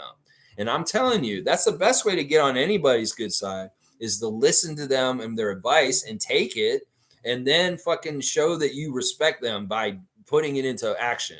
That's one of the biggest secrets to Chris Boucher's success with getting the whistles on those offensive rebounds when he's trying to put it back and he gets the and one is because he talked to the refs about, well, what if I do it this way? Will y'all call it? He's like, yeah, if you do it this way, I'll call it and give you the free throw. Okay, I'm listening. I'm going to go do what you said. And boom, the ref's ego's boosted because like, wow, that young man listened to me and he's doing exactly what I said. That's a real easy way to get on the right side of the refs. So if our guys are listening and taking instruction on how to play the game correctly in their eyes, that's the way you get them on your side. That is it right there. That's it right there. Let's see what else you guys are saying. Jimmy's saying Giannis's 32-foot attempts, 32 free throw attempts. That's a lot of free throw attempts. That's crazy. He shot 32 free throws last night. Holy crap. Cool Cat's saying, I think we were seeing the networking Garrett Temple effect on our team within the NBA and the refs. He is part of the NBA Players Association where he can speak to them. Yeah, that doesn't hurt anything either. The Garrett Temple is a union rep and a part of the Players Association. And the refs have their own union also that works in hand with the Players Association. So a lot of the refs know Garrett very well, and they probably very much respect him for the businessman and the union rep that he is. So that doesn't hurt either. I'm telling you, in some ways, we wiped a bunch of our bad karma with the referees out by Nick leaving. And in some ways, Darko comes in, he has a whole new relationships that he can start building with the refs in the right way. As long as he's firm and not a pushover with them, but he's not abusive and demeaning to them, he could be fine. He can be very, very obstinate and be like, no, I'm fighting for my guy. That should be a foul there. If it's a foul there, that kind of stuff. But if he's not like getting a butthole face and a red in the face and just like having a hissy fit like Nick Nurse used to, it's probably a very different effect, And yeah, Garrett Temple is a great addition partly for that. People are like, why do we get Garrett Temple? Well, in some ways, he's a diplomat. And he is very, very, very good to have around as far as he can talk to people. In fact, the game I went to earlier this season where we had bad refereeing, as soon as the game ended, I'm sitting in the arena. I saw Garrett Temple immediately go over to the ref crew and talk to them very much, like very seriously. He was like, listen, y'all did this and this and this, and this isn't cool. And he was very much advocating for us after the game, after a bad refereeing game, with talking to the refs afterwards. So this is definitely happening also. The Temple is part of this. Blackhawks saying the NBA is scared of Pascal, Scotty, and OG going off together. That's why they're trying to get Pascal or OG off the Raptors. This is the damn truth. And Blackhawk is getting a dunk. This has been the truth all along, y'all, that they are worried about what we're developing up here because they can see how overpowering these three guys are together. So they want to pull it apart. They need people out of here. Why do you think that fucking idiot is saying we're wasting Scotty's time? We need to trade people because he understands that we're getting to somewhere good. And if we get somewhere good, his plan of getting Scotty off the Raptors will not go through. The ultimate goal of Robert Pensair and Pensair basketball is to get Scotty to leave the Raptors. And the quicker that people that are Raptors fans realize this and turn their back on Pensair basketball, the better. I'm telling y'all, that is his ultimate goal. He does not want Scotty north of the border playing for our team. And a lot of the destruction and bullshit that he's saying over on his channel is that for that ultimate goal. So that's why I'm saying keep Siakam, keep OG, and tell Robert, fuck you. We're keeping our guys, and we're going to kick some ass, and Scotty's going to be a happy Raptor for a long, long time, bitch, is what I would tell him right now. Yeah. Carlos saying, but I can see Bobby being hard-headed, not make a major move, and keep our big three. I hope so. I think that's the right decision in some ways. I'm still advocating for a minor move. He could trade Malachi for something at this point. Hey, in some ways, Gary is not a big deal if we trade him. Maybe we get somebody who's more shooting better. Thad Young's $8 million is expiring this year, may be attractive to another team. And maybe we just trade Thad by himself for a player of an equal contract amount that can really boost us and help us in certain ways. There's a lot of different little minor moves that Bobby can do that aren't huge moves with OG or Pascal that could really change our team and make it that much better. Seriously, it's not as big a change that everybody thinks it has to be. It can be smaller. Let's see. Tristan's here. Good to see Tristan Phipps. I think Pascal plays best when there's another person attracting a lot of attention, like Kawhi. This is just like what I said earlier. Tristan's with it. Scotty seems to be becoming that person. I love OG Thompson. Yeah, good stuff all around, man. And I agree with you because I actually said exactly what you're saying right there earlier. You probably wrote it before I said it, though. Jillian's saying, at Cool Cat, tell us more in reference to Garrett Temple's NBA PA work. Well, you notice the man's wearing a fancy suit every single time. He recently said that he did this because his dad put him up to it. He says, son, you want to make a difference in your career? Show how professional you are by wearing a suit every single day you go to work. Now, they mandated that people had to wear that kind of stuff before. It used to be that the NBA players had to wear suits all the time, but they changed it. They relaxed it. Thank God, because in some ways it was wrong. But Garrett, he's decided he's going to continue to wear the suit, even though it's not necessary anymore. And that just shows an extra level of professionalism in the way he carries himself. In some ways, he really is like our union steward that's on our team. Because he's the guy, he's going and talking to the other teams after the games and checking with those guys on union issues also. So it's kind of really, really a luxury to have Garrett Temple on our team for non-player reasons. Really, really is. Carlos saying so much potential for our big three. This is why I don't see what the tank talking heads are saying about our ceiling. I know they want to see negative shit because they painted their minds with cynicism, negativity, glasses half empty bullshit. And in some ways, we're the glasses half full people, and we can see potential and good things happening. Some of them have just trained their minds to just think negatively, and they can't see beyond that. That's why when you come to the bright side, the Raptor Freak channel, you can see this shit and freely without people making fun of you for it. In some ways, this was the action of Raptors Nation in the past.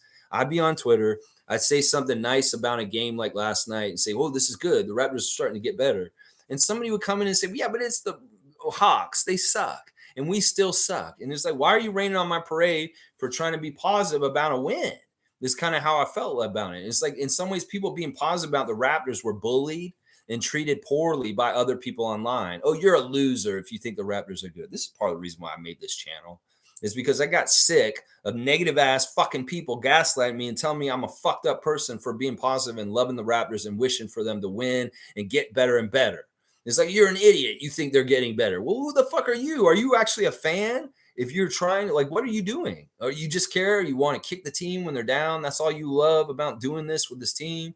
See, I got sick of this, and that's why I wanted to make this channel, because I wanted people to be able to express positive opinions about the Raptors and them doing better and better without harassment or bullying from people that were just assholes and say, "You're an idiot. You think that they're good," or something like that. There's a lot of that kind of action in our fan nation, and it is very toxic. And honestly, we want to be fans. We want to root for our team. Well, this is a place to do it, and you will not get fucked with like what I just said. There you go. There you go. There you go. Let's see. Tristan saying hitting threes. If Pascal and Scotty keep hitting them, yeah, we're going to be in good shape. They got to make those threes, though. Tristan saying, I like OG's power in the lane as well. Yeah, nobody's stopping that freight train. No, they're not. Get the hell out of that way. Oh, yeah. Cool Cat saying, yes, Lex, I am seeing you more active on Twitter. Yes, join the battle when you can. A lot of the youngins can learn from you. I had to leave for sleep. Yeah, I'm writing more in there, and I'm picking my places. In some ways, I'm picking accounts that are very, like, mostly positive, like Fred Propaganda or Pascal Propaganda. And I'm just going in there and just making a little bit more known that there's an alternative, and I'm there. I may be posting more on Twitter in those ways. I may be doing more of that. Yeah. Cool Cat saying OG as an extrovert to fans would be a Giannis. I don't think he'd be like Giannis. He's really quirky in some ways. He's very, very quirky. I don't know if he'd be like Giannis, though. Funny and aggression to fuck with others. OG just keeps his shit private. He's not shy. I like his approach, actually. You know whose sense of humor I think he's more like is LeBron's. I'll bet you OG's very much like LeBron. Like if he, like the whole thing about LeBron putting the guy's glasses on his, or like the goofy stuff that LeBron does on the court sometimes. I could see if OG was more extroverted and jokester, like that's kind of his sense of humor would be like, kind of like the way LeBron's so playful, like a kid. I think that that's who it would be more like. And Giannis, in some ways, he's more serious about the game, but he's more jokey outside of the game, off the court. But LeBron, in some weird ways, is kind of jokier on the court than he is in real life, which is weird. So I don't know. I don't know which one they'd be more like. He more like Trevor's saying, Lex, I forgot to let you know that I made a bet with my cousin's friend for $1,000 because he's an Atlanta fan, and we were going to kick their ass, and I won that, so he can send it in Cash App. Trevor J got $1,000 off of an Atlanta Hawk fan from last night's game because we won, and you're awesome, Trevor. No wonder you're able to pay for all these people to go to the games and stuff. You're winning $1,000 bets with people. That's awesome, Trevor. You're like such an MVP this week with your bringing people to games, winning bets like this. Trevor, you're like my hero. Let's just put it that way. You're like a hero to me right now. You're living that real Raptor Freak life. Oh my gosh. Keep on keeping on, man. Keep on keeping on. Blackhawk saying, damn, Neesmith gave Giannis an around the world last night. I didn't see the highlights, so I can't give you a specific reaction to that. So I did not see what Aaron Neesmith did to him. But maybe I'll go look for it after this. Let's see. Trevor J getting that money, and Fiercey's celebrating him. Firebolt saying, hang on. It jumped once again. Right when I'm about to read something, it jumps. Let me see what it's saying. Firebolt. That's who I'm looking for. Firebolt. All right, let's do a cutoff. It's 2.5, and just in case. Firebolt. Where's Firebolt? Okay, here it is. I feel like if Darko realized that Dennis hit 10,000 points, he would have given him the chain. I think he might have too. He just didn't know. He just didn't know. I'm sure he's going to honor Dennis and they're going to do something special for him regardless. Yeah, it's a big deal. And honestly, I can't wait to see the game day vlog that's probably going to come out today celebrating Dennis's 10,000 points on the Dennis Schroeder YouTube channel. Once again, people that don't like Dennis, you need to go follow him on YouTube and watch his YouTube content. You will change your opinion of him very, very quickly. I feel like half the people out there that really are disrespecting Dennis have not watched him on his YouTube, and they just need to. And that will alleviate and change their opinion of him very, very, very, very quickly. So please, if you're not following Dennis Schroeder's YouTube channel and you have strong opinions about him, go learn who he really is and go watch his channel. Seriously, because you're not educated to who he is and what he's all about unless you watch his channel. Because you will find out real quick he's somebody to root for, and you should be very proud and happy to have on the Raptors. Trust me. Yeah. Tristan saying, if Darko favors Dennis so much, how come he never got the chain? Exactly.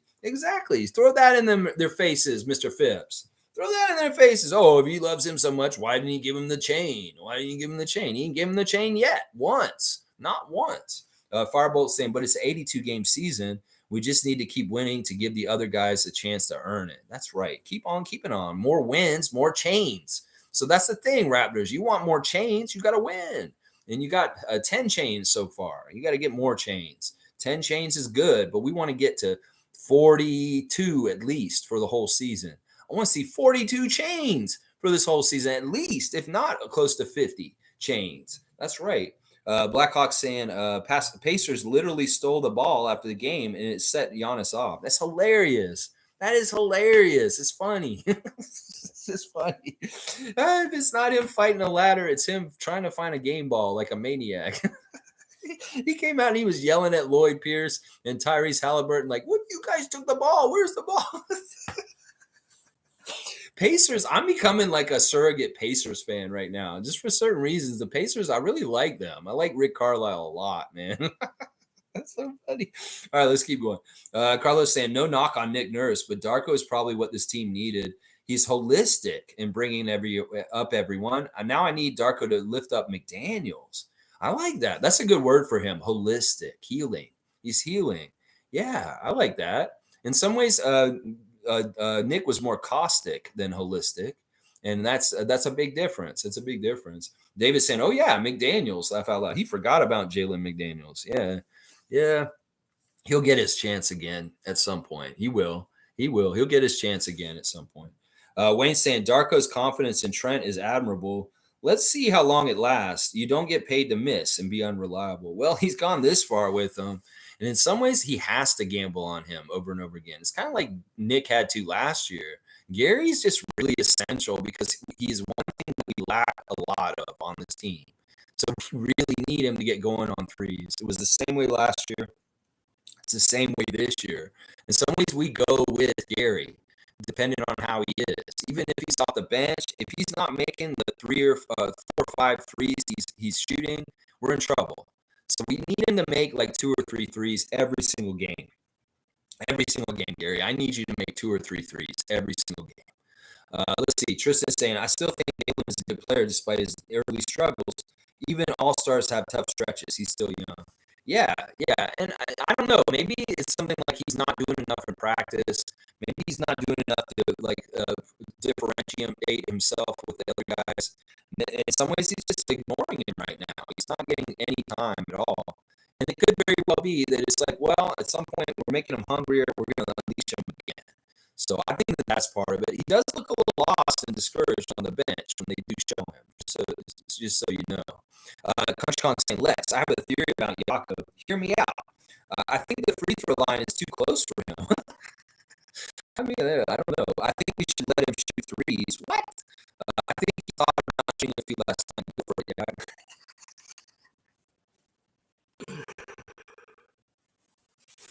No! No. I know you're joking. You gotta be joking, JP. Come on. You can't. You could. If I saw you in person when you said this to my face, you gotta be smiling. You gotta be smiling. And being sarcastic here. I heard you out, but I think this is ridiculous. The whole idea of these big guys that can't shoot threes, whether it's Shaq, whether it's Wilt, whether it's Yak, that's just a normal thing. And a lot of it has to do with their hands. Their hands are too big, and they can't hold the ball right or something. And it's just weird. It's weird. It's a touch thing. And Shaq and Yak have the same exact problem with their free throws. So just put it that way. The same problems O'Neal had are the same problems Pearl has today. I don't think anything about threes. Now, him making that 16-footer that got Kukat out of receipt last night and me going, whoa, that was only because of the end of the shot clock. And, he can shoot a little bit deeper. He's made a three in his career, but he's not encouraged to do this. Come on. You had to be sarcastic when you're saying that. Come on now. Tristan saying, laughing at Country Kong. I know what you mean for sure. He had that one top of the key. I was like, is he going to do it? He did have a moment where he's open. Yeah, I remember this too, Tristan, where I was like, oh, Jakob could shoot the three right now. If it was Dennis, he would. But no, he didn't take it. Thank God. Thank God. In some ways that we wouldn't have heard the end of it, either from negative Raptor fans or other people saying, what the hell was Jakob doing taking a three like that? Yeah, I'm glad he did not, although he did have it. And I saw that moment too, the same time as you, Tristan. I saw that too. Tristan said, I don't know why Flynn went under the Bogdanovich screen and left Trey wide open at the top of the key when he knows he hits from that range. Yeah. There was some defensive mistakes by Malachi with Trey, and he did help Trey get going with his threes at that point. I'm like, yeah, no. Blackhawk saying, hell no. Jakob should not be shooting threes. This is not the time to get experimental. Tightening up on their strengths and minimizing their weaknesses is what it's all about when you have a small lead. Yes, and yes. Blackhawk, the voice of sanity. And I think the Country Kong is the voice of sarcasm. Jillian saying, Cool Cats, OG's not shy, but he's definitely introverted. Yeah, he's private. He's just private. And I don't know. In some ways, he's not introverted with the team behind the scenes. It's really like he's introverted with the public and his public persona.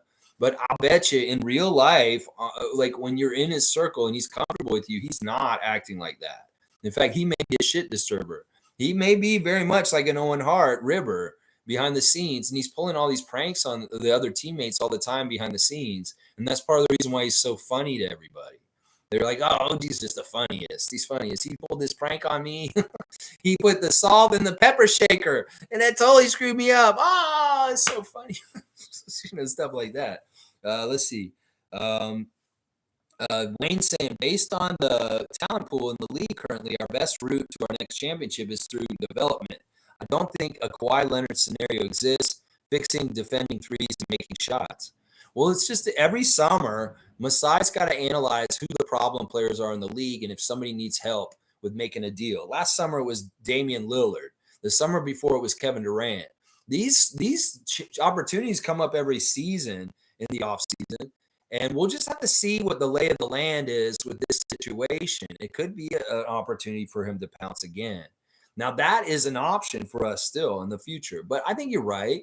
I think in some ways, relying on our development and ourselves is the best, surest route, at least for slow progress. But if we want that home run and quicker stuff, we have to do a similar move to Kawhi Leonard. And it could actually happen this summer. We never know. That's the thing. Bobby and Masai leave their front office work in flexibility plays so that they can make lateral moves quickly to do something really big to shake things up. And that's something that I trust in them, that if there is an opportunity this upcoming offseason, this is way ahead of time, where they can make a jump and make a really big player come to Toronto somehow, some way because of some sort of problem, they'll do it. They'll do it again. They'll jump at that chance. It's definitely one of their moves, and they will do it again if the stars align in the right way for it. But meanwhile, if you can't get that exactly on the right timing or the right scenario to exist, you continue to develop from within and do what you're doing. So they're both applicable strategies depending on the scenario at that time. Yeah. Jillian saying beef steward, beef stew art. Yeah, that's it right there. Beef steward, Isaiah Stewart, beef steward. Tristan saying, Wayne, I wonder if 905 success is a morale boost for the main roster because they know part of their success was through the G League development. I don't know how this works, but them winning is good. Both teams need to just win and win and win and win. and they can mirror each other. I love it. Wayne saying, I think so, Tristan. We knew how to do it. Yeah, we have a track record with the 905 helping the main roster, and there is a symbiosis between them that actually is happening. That in some ways they were disconnected the last few years, and that's why I was pissed because it didn't seem like the 905 and the Raptors were really in cahoots with each other like they should. It was really they were on their own islands, and in some ways it didn't make sense how they were sending Delano or Coloco between the two teams in the last couple of years. And I felt like there was a disconnect, and that hurt our team. If it was Nick Nurse's fault, well, fuck him. He's gone.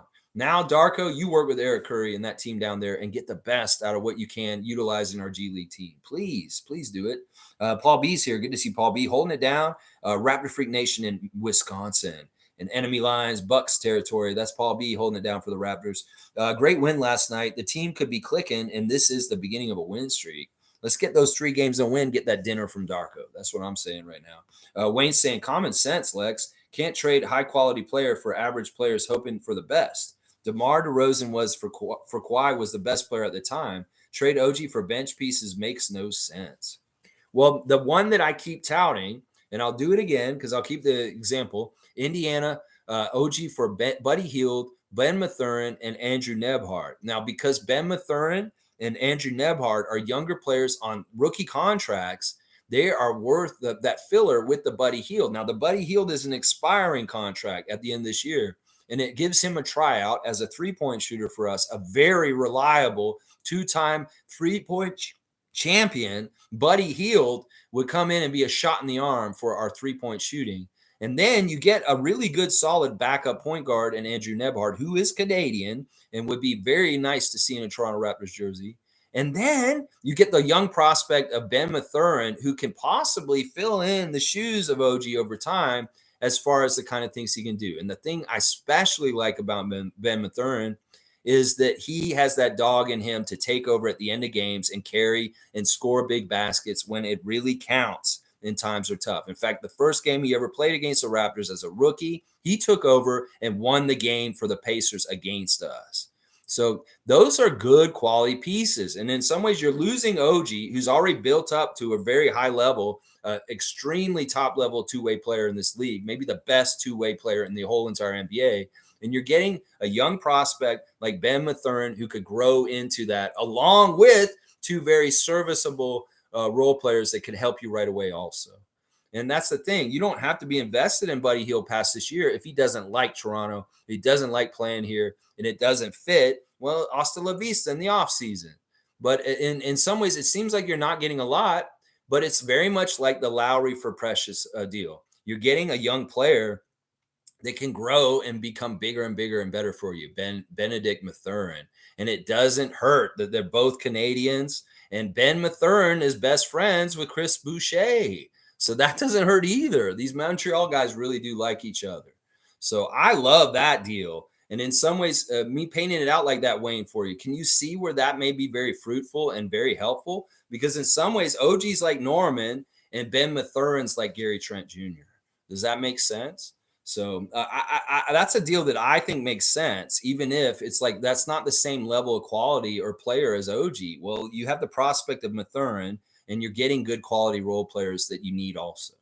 Let's see. Tristan saying Thursday Think Tank. I hypothesize. Yeah, it is Thursday. We can do Thursday Think Tank. I hypothesize Siakam is aware of the championship standard and doesn't necessarily play to that level unless he believes the team is built for that same success. He plays all-star. I'll disagree with this. I don't think Siakam's slumming at any point because he doesn't feel this or this. He played his ass off during the Tampa season, even when we weren't that good.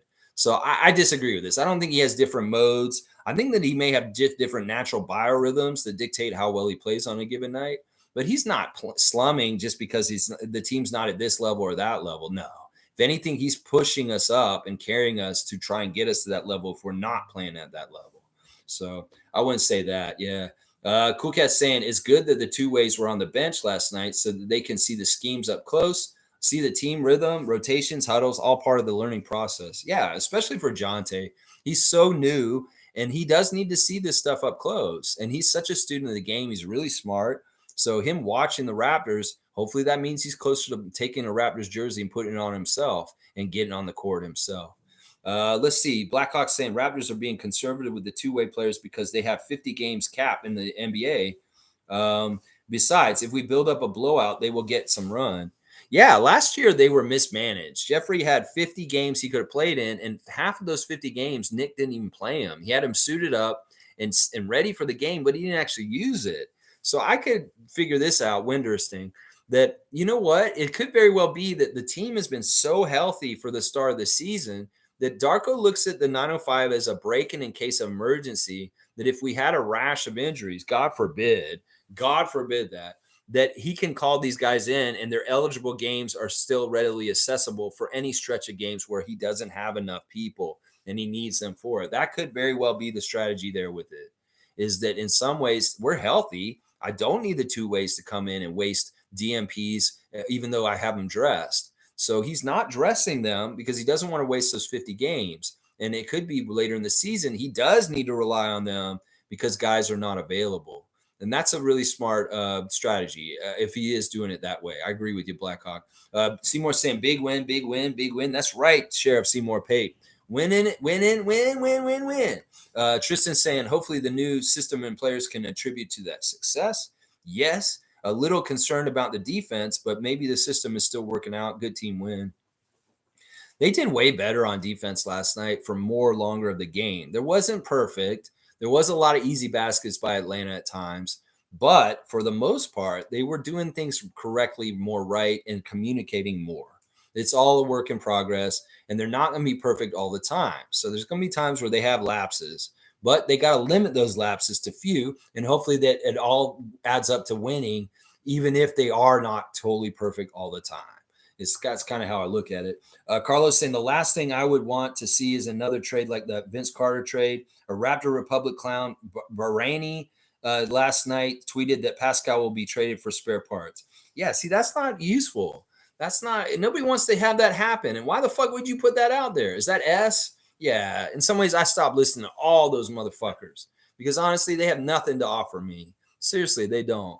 Yeah, that's ridiculous. That's just a defeatist, negative, pessimistic view. You don't trust Bobby and Masai that they will get good things if they do trade any of these guys? Well, fuck you, Barani. You dumbass take. Yeah, you're an idiot. You think that our GM is an idiot and they're going to trade him for nothing? No, that ain't going to happen. Trust me, that ain't going to happen. Cool Cat saying Flynn showed that he learned from Lowry and Fred about floor management as a point guard. He helped out Pascal, Precious, Scotty, Gary in position for good shots. His trade value is going up. I think that's true. I think that is true. In some ways, we are salvaging Flynn to make him possibly a good trade piece.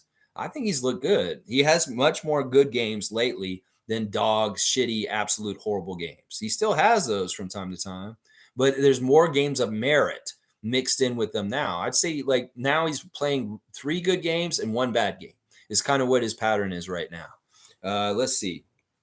Tristan saying yes. Cool Cat's making good passes. I mean, Malachi's making good passes. I agree that. Cool Cat's saying, please forgive me, guys. The trade wave deadline February 15th. Don't hate me. My heart hurts because I like our guys. Gary, Boucher, Thad, Flynn, Jalen McDaniels, Otto. Yeah, I'll forgive you. I don't know why you want us to forgive you. Fiercely saying we do have one of the best starting fives. I agree with this. I really do. On the down low, I mean, Scotty's amazing, and we're having him with Pascal and OG, and a good big man, and a very underrated point guard that nobody's actually given the respect he deserves. Fiercely saying at Cool Cat, I agree with your list. Out of curiosity, why not Precious? You would keep him over Boucher. Okay, wait. What is she saying? Please forgive me, guys, for trade wave deadline. Don't hate me. My heart hurts because I like our guys. Those are the guys you would get rid of, that you would trade. Yeah, I mean, I'm okay with most of them. I'd stay away from trading Boucher, though. But I would trade the other guys are all open. I'm open to any of those other ones, yeah. Let's see. Yeah, and I would keep Precious for sure.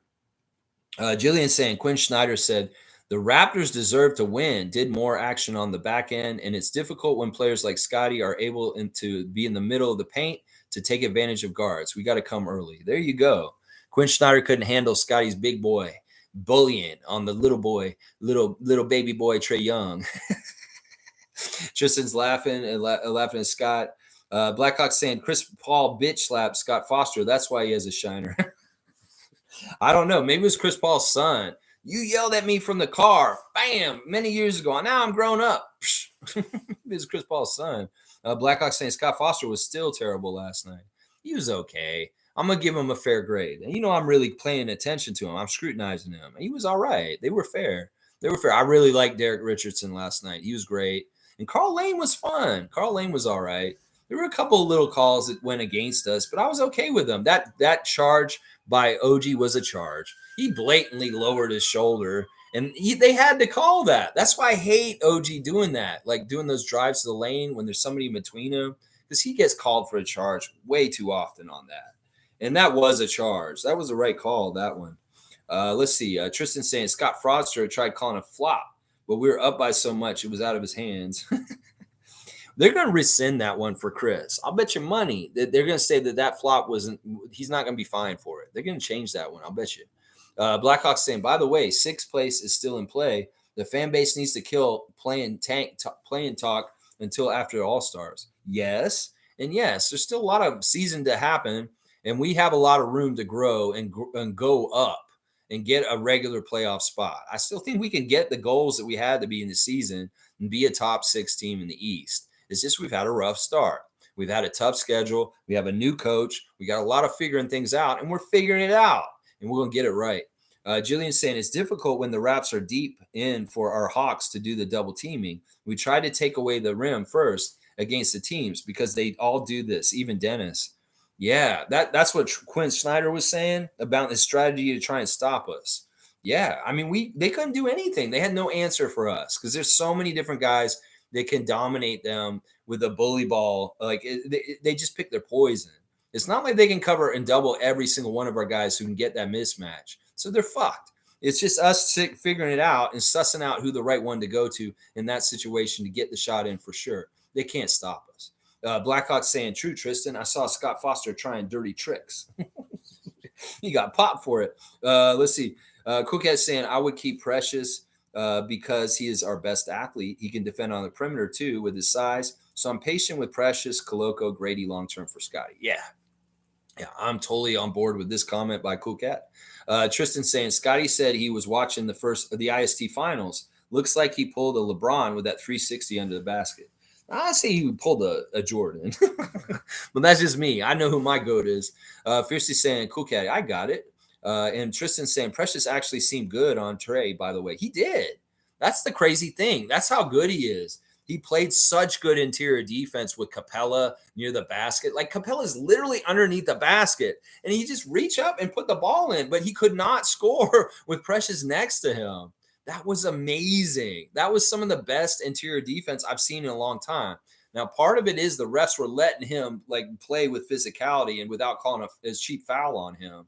But also the fact that he could stop Capella within a foot of the basket from putting the ball through is absolutely super impressive. And then on the way down the other end of the court, all of a sudden, next time down, he's guarding Trey Young and he's containing him. He is a really good defender. And him and OG and Scotty really are top-level defenders in this league. And they can guard all 5 positions. On certain nights, they can guard everybody. Everybody. It's such a luxury. Country Con saying, I really like Darko's. Hang on, it jumped. I really like Darko's ability to adjust to the criticism of his rotations. He's willing to try things. I'll always be a fan of his for rescuing Flynn from the nursery. I think he'll be like our Popovich. I hope so. I love this. Country Con, I'm going to give you a dunk because I want this. We need a Popovich. We need a long-standing coach that we trust, that does really well, and has a long term of success coaching our Raptors for a long time. It was supposed to be Nick, but it got sabotaged last year. Well, let's hope it's Darko. We don't want to keep switching our coach in and out all the time. So Raptors fans, start liking Darko and stop being such fuck faces and saying, oh, he sucks. We need to get rid of him already. Motherfuckers, he hasn't even been on the job for 3 months. And y'all are idiots if you think that we need to fire our coach already. You do not understand the NBA. And I love what JP's saying. He's exactly right. I love for Darko to be our Popovich, our Rajakovic. That's right. Mugabe saying, Lex, we should feed the guy with the hot hand, not let Scotty and OG get it going in Pascal's support. That's the most bullshit I've ever heard in here in the team port. Um, so you're saying we should just feed the hot hand regardless of whether they're the top three guys or not. I mean, I can agree with this to an extent. Like if Malachi is making threes and he's really going, yeah, feed that. If Gary's getting going, yeah, feed that. I'm sure with that. I'm okay with that. But I think the default and the normal hierarchy of things is right. What Cool Cat has said this season, pretty much the whole time.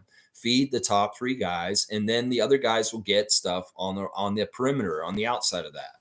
And I think that's smart. I think that's smart. But definitely Mugabe. If Malachi Flynn is shooting the lights out, keep going to him. I would get behind that. Cool Cat saying Garrett Temple is in law school right now, so he is manifesting his next career and using his network on position in the NBA PA to our benefit. We have an advocate right on the board. Yeah, yeah, that's right. He's in law school. He's going to be a lawyer. And man, yeah, he's been a great addition. Even if he doesn't play hardly at all or do anything on the court, people were mystified about why. We already got Otto. We already got Thad. Why do we need Garrett? Well, do you see why we need Garrett? Carlos saying, wow, a cat didn't know that about Garrett. That sounds so cool being a lawyer after your NBA career. Yeah, he took the LSAT and he's in law school right now. And this dude is like, seriously, he's in the inner workings of things like the collective bargaining agreement. He's involved in probably this issue with Draymond right now. In some ways, Garrett might have extra homework besides the Raptors, where he's got to go and look into being an advocate for Draymond to make sure that he's being fairly treated by the NBA in their punishment. So he's probably got a couple of different things on the stove that's cooking at the same time all the time. Yeah. Yeah. Let's see. Carlos saying there were like 7 technicals in the Bucks Pacers game. That young Indy team has some spunk. Yeah, I like them a lot. I'm a big fan of them. They're the antithesis of us. They're an offensive team with no defense, and we're like the defensive team with no offense. So in some ways, let's meet in the middle. Let's make a deal. Let's figure it out, Pacers. Cool Cat saying at Mugabe Lennon, playing through our trio opens opportunities for all of our role players. Our trios are playmakers, gravity. So guys like Gary and shooters can get more buckets if they're hot. Yep, completely agree with that. Y'all are both right. I think that just Mugabe wants the ability for somebody like Gary to get the ball more often if he is in a groove. And I completely agree with that. That's just like basic basketball stuff. Now, if a coach is going away from a player where they're being hot, then we're calling it out. He'll be upset about it. Let's see. Jillian saying, Lex, your Twitter profile is Raptor. I do like your YouTube one though. Cheers. Yeah, that's a funny picture of me at a Cleveland Cavaliers Raptors game where I was sitting in the 100 section, very close to the court, and I helped them win against the Cavs. This was 2 seasons ago before we played the Sixers in the first round. We were in a very difficult situation, and we were in a make or break game against the Cleveland Cavaliers late in the season, and it was going to determine our direction, whether we were going to get in the playoffs or not. So I single-handedly went down there myself and sat really close to the court, one of the closest places I ever sat in the court. And I was so fucking loud that game. I had everybody around me in the section looking at me like I was crazy because I brought that 300 level noise to the 100 level next to the court. And it was effective. I yelled defense every single time the Cavs had the ball. And I went crazy. This lady came to the usher and said, "This guy's too loud. Aren't you going to do something about it?" And the usher looked at her and said, "This is a basketball game, lady. What do you expect? He ain't doing nothing wrong." It was so hilarious. That usher was my dude when he said that. But yeah, that's from that game where I'm yelling like that. I very much lost my voice, and we won that fucking game because we were loud down there. And the Raptors played really good defense against the Cavs and won a crucial game near the end of the season. The year we played against Joel Embiid and Tyrese Maxey in the Sixers in the first round. Yeah, it was awesome. That's what that picture's from, that Cleveland game. Fiercely saying, snooping on the NBA PA website, and Temple has been a VP since 2017. Wow, so this isn't a new thing. This is like 6 years of this. Toronto Raptors rep is Thaddeus Young, and the alternate is Precious. Cool. Okay, so the actual rep for our team is Thad. So he works with Garrett because he's a part of the representation for our team from before. And Precious is one of them too. That's very, very cool information, Fiercey. Thank you for that. Very, very informative. Carlos saying Nick will win by all means necessary. That's right. I like that about Nick Nurse. He will cheat. Fiercey's got the cutoff. Jillian's got the time. And Fiercey's saying, is it me or is it staticky again? Both my phone and tablet are acting up. I don't know. I've been having this issue with staticiness with this stream, but it only happened like one time last week, and it hasn't been so bad lately. I'll rewatch it and I'll see what's happening. I can't find out where my microphone is. I'm not even sure where it is on my computer. If I knew where it was, I'd try and like clean it up, but I don't know where it is. I tried to research it, and I think they said it's up near the camera, but I don't know where it is. I don't know. It's somewhere. I don't know where the mic is. I don't have a handheld mic, obviously, because the mic for this computer is really good, apparently. Like, it's one of the reasons why I bought this computer. The guy at the store, I said, I don't want to buy a mic. You have just a computer that has a good mic in it? He said, yeah, this one. And he sold me this computer. Let's see. Jillian's saying, yes, Fiercey. I had to switch back to my phone with TV. Sorry. Okay, I don't like that. I don't like the staticky. I'm going to have to finish up. I'm over 3 hours. Let's see. Cool Cat saying at Fiercey, yep, Garrett Temple on our team is to our advantage. It's a good diplomacy thing. Wayne saying, it's a contract year for Gary. Am I right? How much are you willing to pay him? We need him now. He's on contract, and the season is different matter. Yeah, I don't know what's going to happen with Gary. His destiny is his own. He needs to step up, make his shots, and make his own future. It's basically what it is for him. Cool Cat saying OG is not an introvert. He is private with his personal life. You see video clips of him at weddings, and he's at the forefront dancing and performing. That's right. That's right. He wants to keep things private. That's really a lot of it. Carlos saying, yeah, I would put OG's personality as quirky. Yeah, he's definitely quirky. Definitely quirky. Jillian saying at Cool Cat, yes, introverts are more extroverted with friends and family. My dad is an introvert, but not with his family and good friends. OG could be also an ambivert. Yeah, I think that's the right description. I think that's the right description. Paul saying, if Gary has a 30-point game this year, I will donate my Purple Trent jersey for trivia next season. Whoa, Paul B. Paul B. How are you going to do a benevolent thing like Isaac Campbell would do? Well, I mean, we'll see what happens. I'll bet you will get a 30-point game this year, and you will have to do that. Fiercely said, baby boy Trey Young, I'm just glad he didn't do his stupid ice gesture. Yeah, he does the freeze stuff too, just like Dennis. Thank you for the time. And Jillian saying also, Lex, the front office does need to update Darko better. Look at how he didn't know Raptors lost the IST and other stuff like last night in reference to Dennis's record. Clearly, there's a liaison missing somewhere. Cheers. All right, this is what maybe Darko needs to do is he needs to go look at the media reports. Like, they have binders. Now, this team has their own binders that they make the coaches, and that's what reviews all this stuff. Maybe one of the assistant coaches needs to put it in the information for the team binder for that particular game. It could be that. It could be also that, the whole thing about them not knowing about the IST elimination is not their fault. In fact, that is because that basically happened because, all right, they got up that morning. They knew the possibility they could be eliminated if Boston won, but they were preparing for their game against the team that they had to play later instead of worrying about what happened with Boston in the afternoon in their game against Orlando. So part of the problem was that they were focused on preparing for our game, and they had like tunnel vision. And in some ways, he didn't go check the score or give a shit about the Boston Celtics game that happened earlier and them getting eliminated. They just didn't know. Now, people were trying to say they're stupid for it or anything like that. No, I look at it this way. Darko don't give a shit about what anybody else is doing. He only cares about his team and what they do. And that's why he had tunnel vision and he was blind to what happened with that. Because all he cared about that day was preparing the Raptors to play on that Friday in their last in-season tournament game, or no, their second to last. And that's all that really mattered. So I don't blame him for that. Now, the thing about Dennis's career accolade last night, well, that's not something that everybody's keeping up with all the time, too. So I don't know if this is actually a real problem or disconnect. In some ways, Darko's just going to be dumb to some of the extra stuff. He should pay attention to the stuff that matters for the Raptors, the team, and what he's doing with his schemes. And all that extra stuff can come later. So I wouldn't worry about this. Now, maybe the assistant coaches may need to put more into the information for the games and the preparation booklets that can maybe inform him about possibilities. I would say that maybe. Cheers to you also, Jillian. All right, y'all. Thanks for watching me today. Let me wrap it up real quick. We got refs for tonight. The Raptors are 9:05 are playing the Delaware Bluecoats in the second game of this series in Mississauga tonight. The crew chief is Brent Haskell, referee Catherine Chang, and the umpire is Angel Kent. Great victory by the Raptors over the Atlanta Hawks last night. In the first of two, they'll play the Hawks again on Friday. We'll have the preview on Friday morning, tomorrow. They won by 7 points. My 5 stars of the game, Pascal Siakam, Scotty Barnes, OG Anunoby, Jakob Poeltl, and Dennis Schroeder. All right, y'all. Thanks for watching me today. Rest in peace, George McGinnis, and condolences to the family, the McGinnis family, and the Pacers family for the loss of their legend. He's a great, great, great NBA player. And people around the NBA need to recognize him just like they would recognize Bill Russell and other players from the past. That's what we like to do here. We love the connection, the history in the NBA.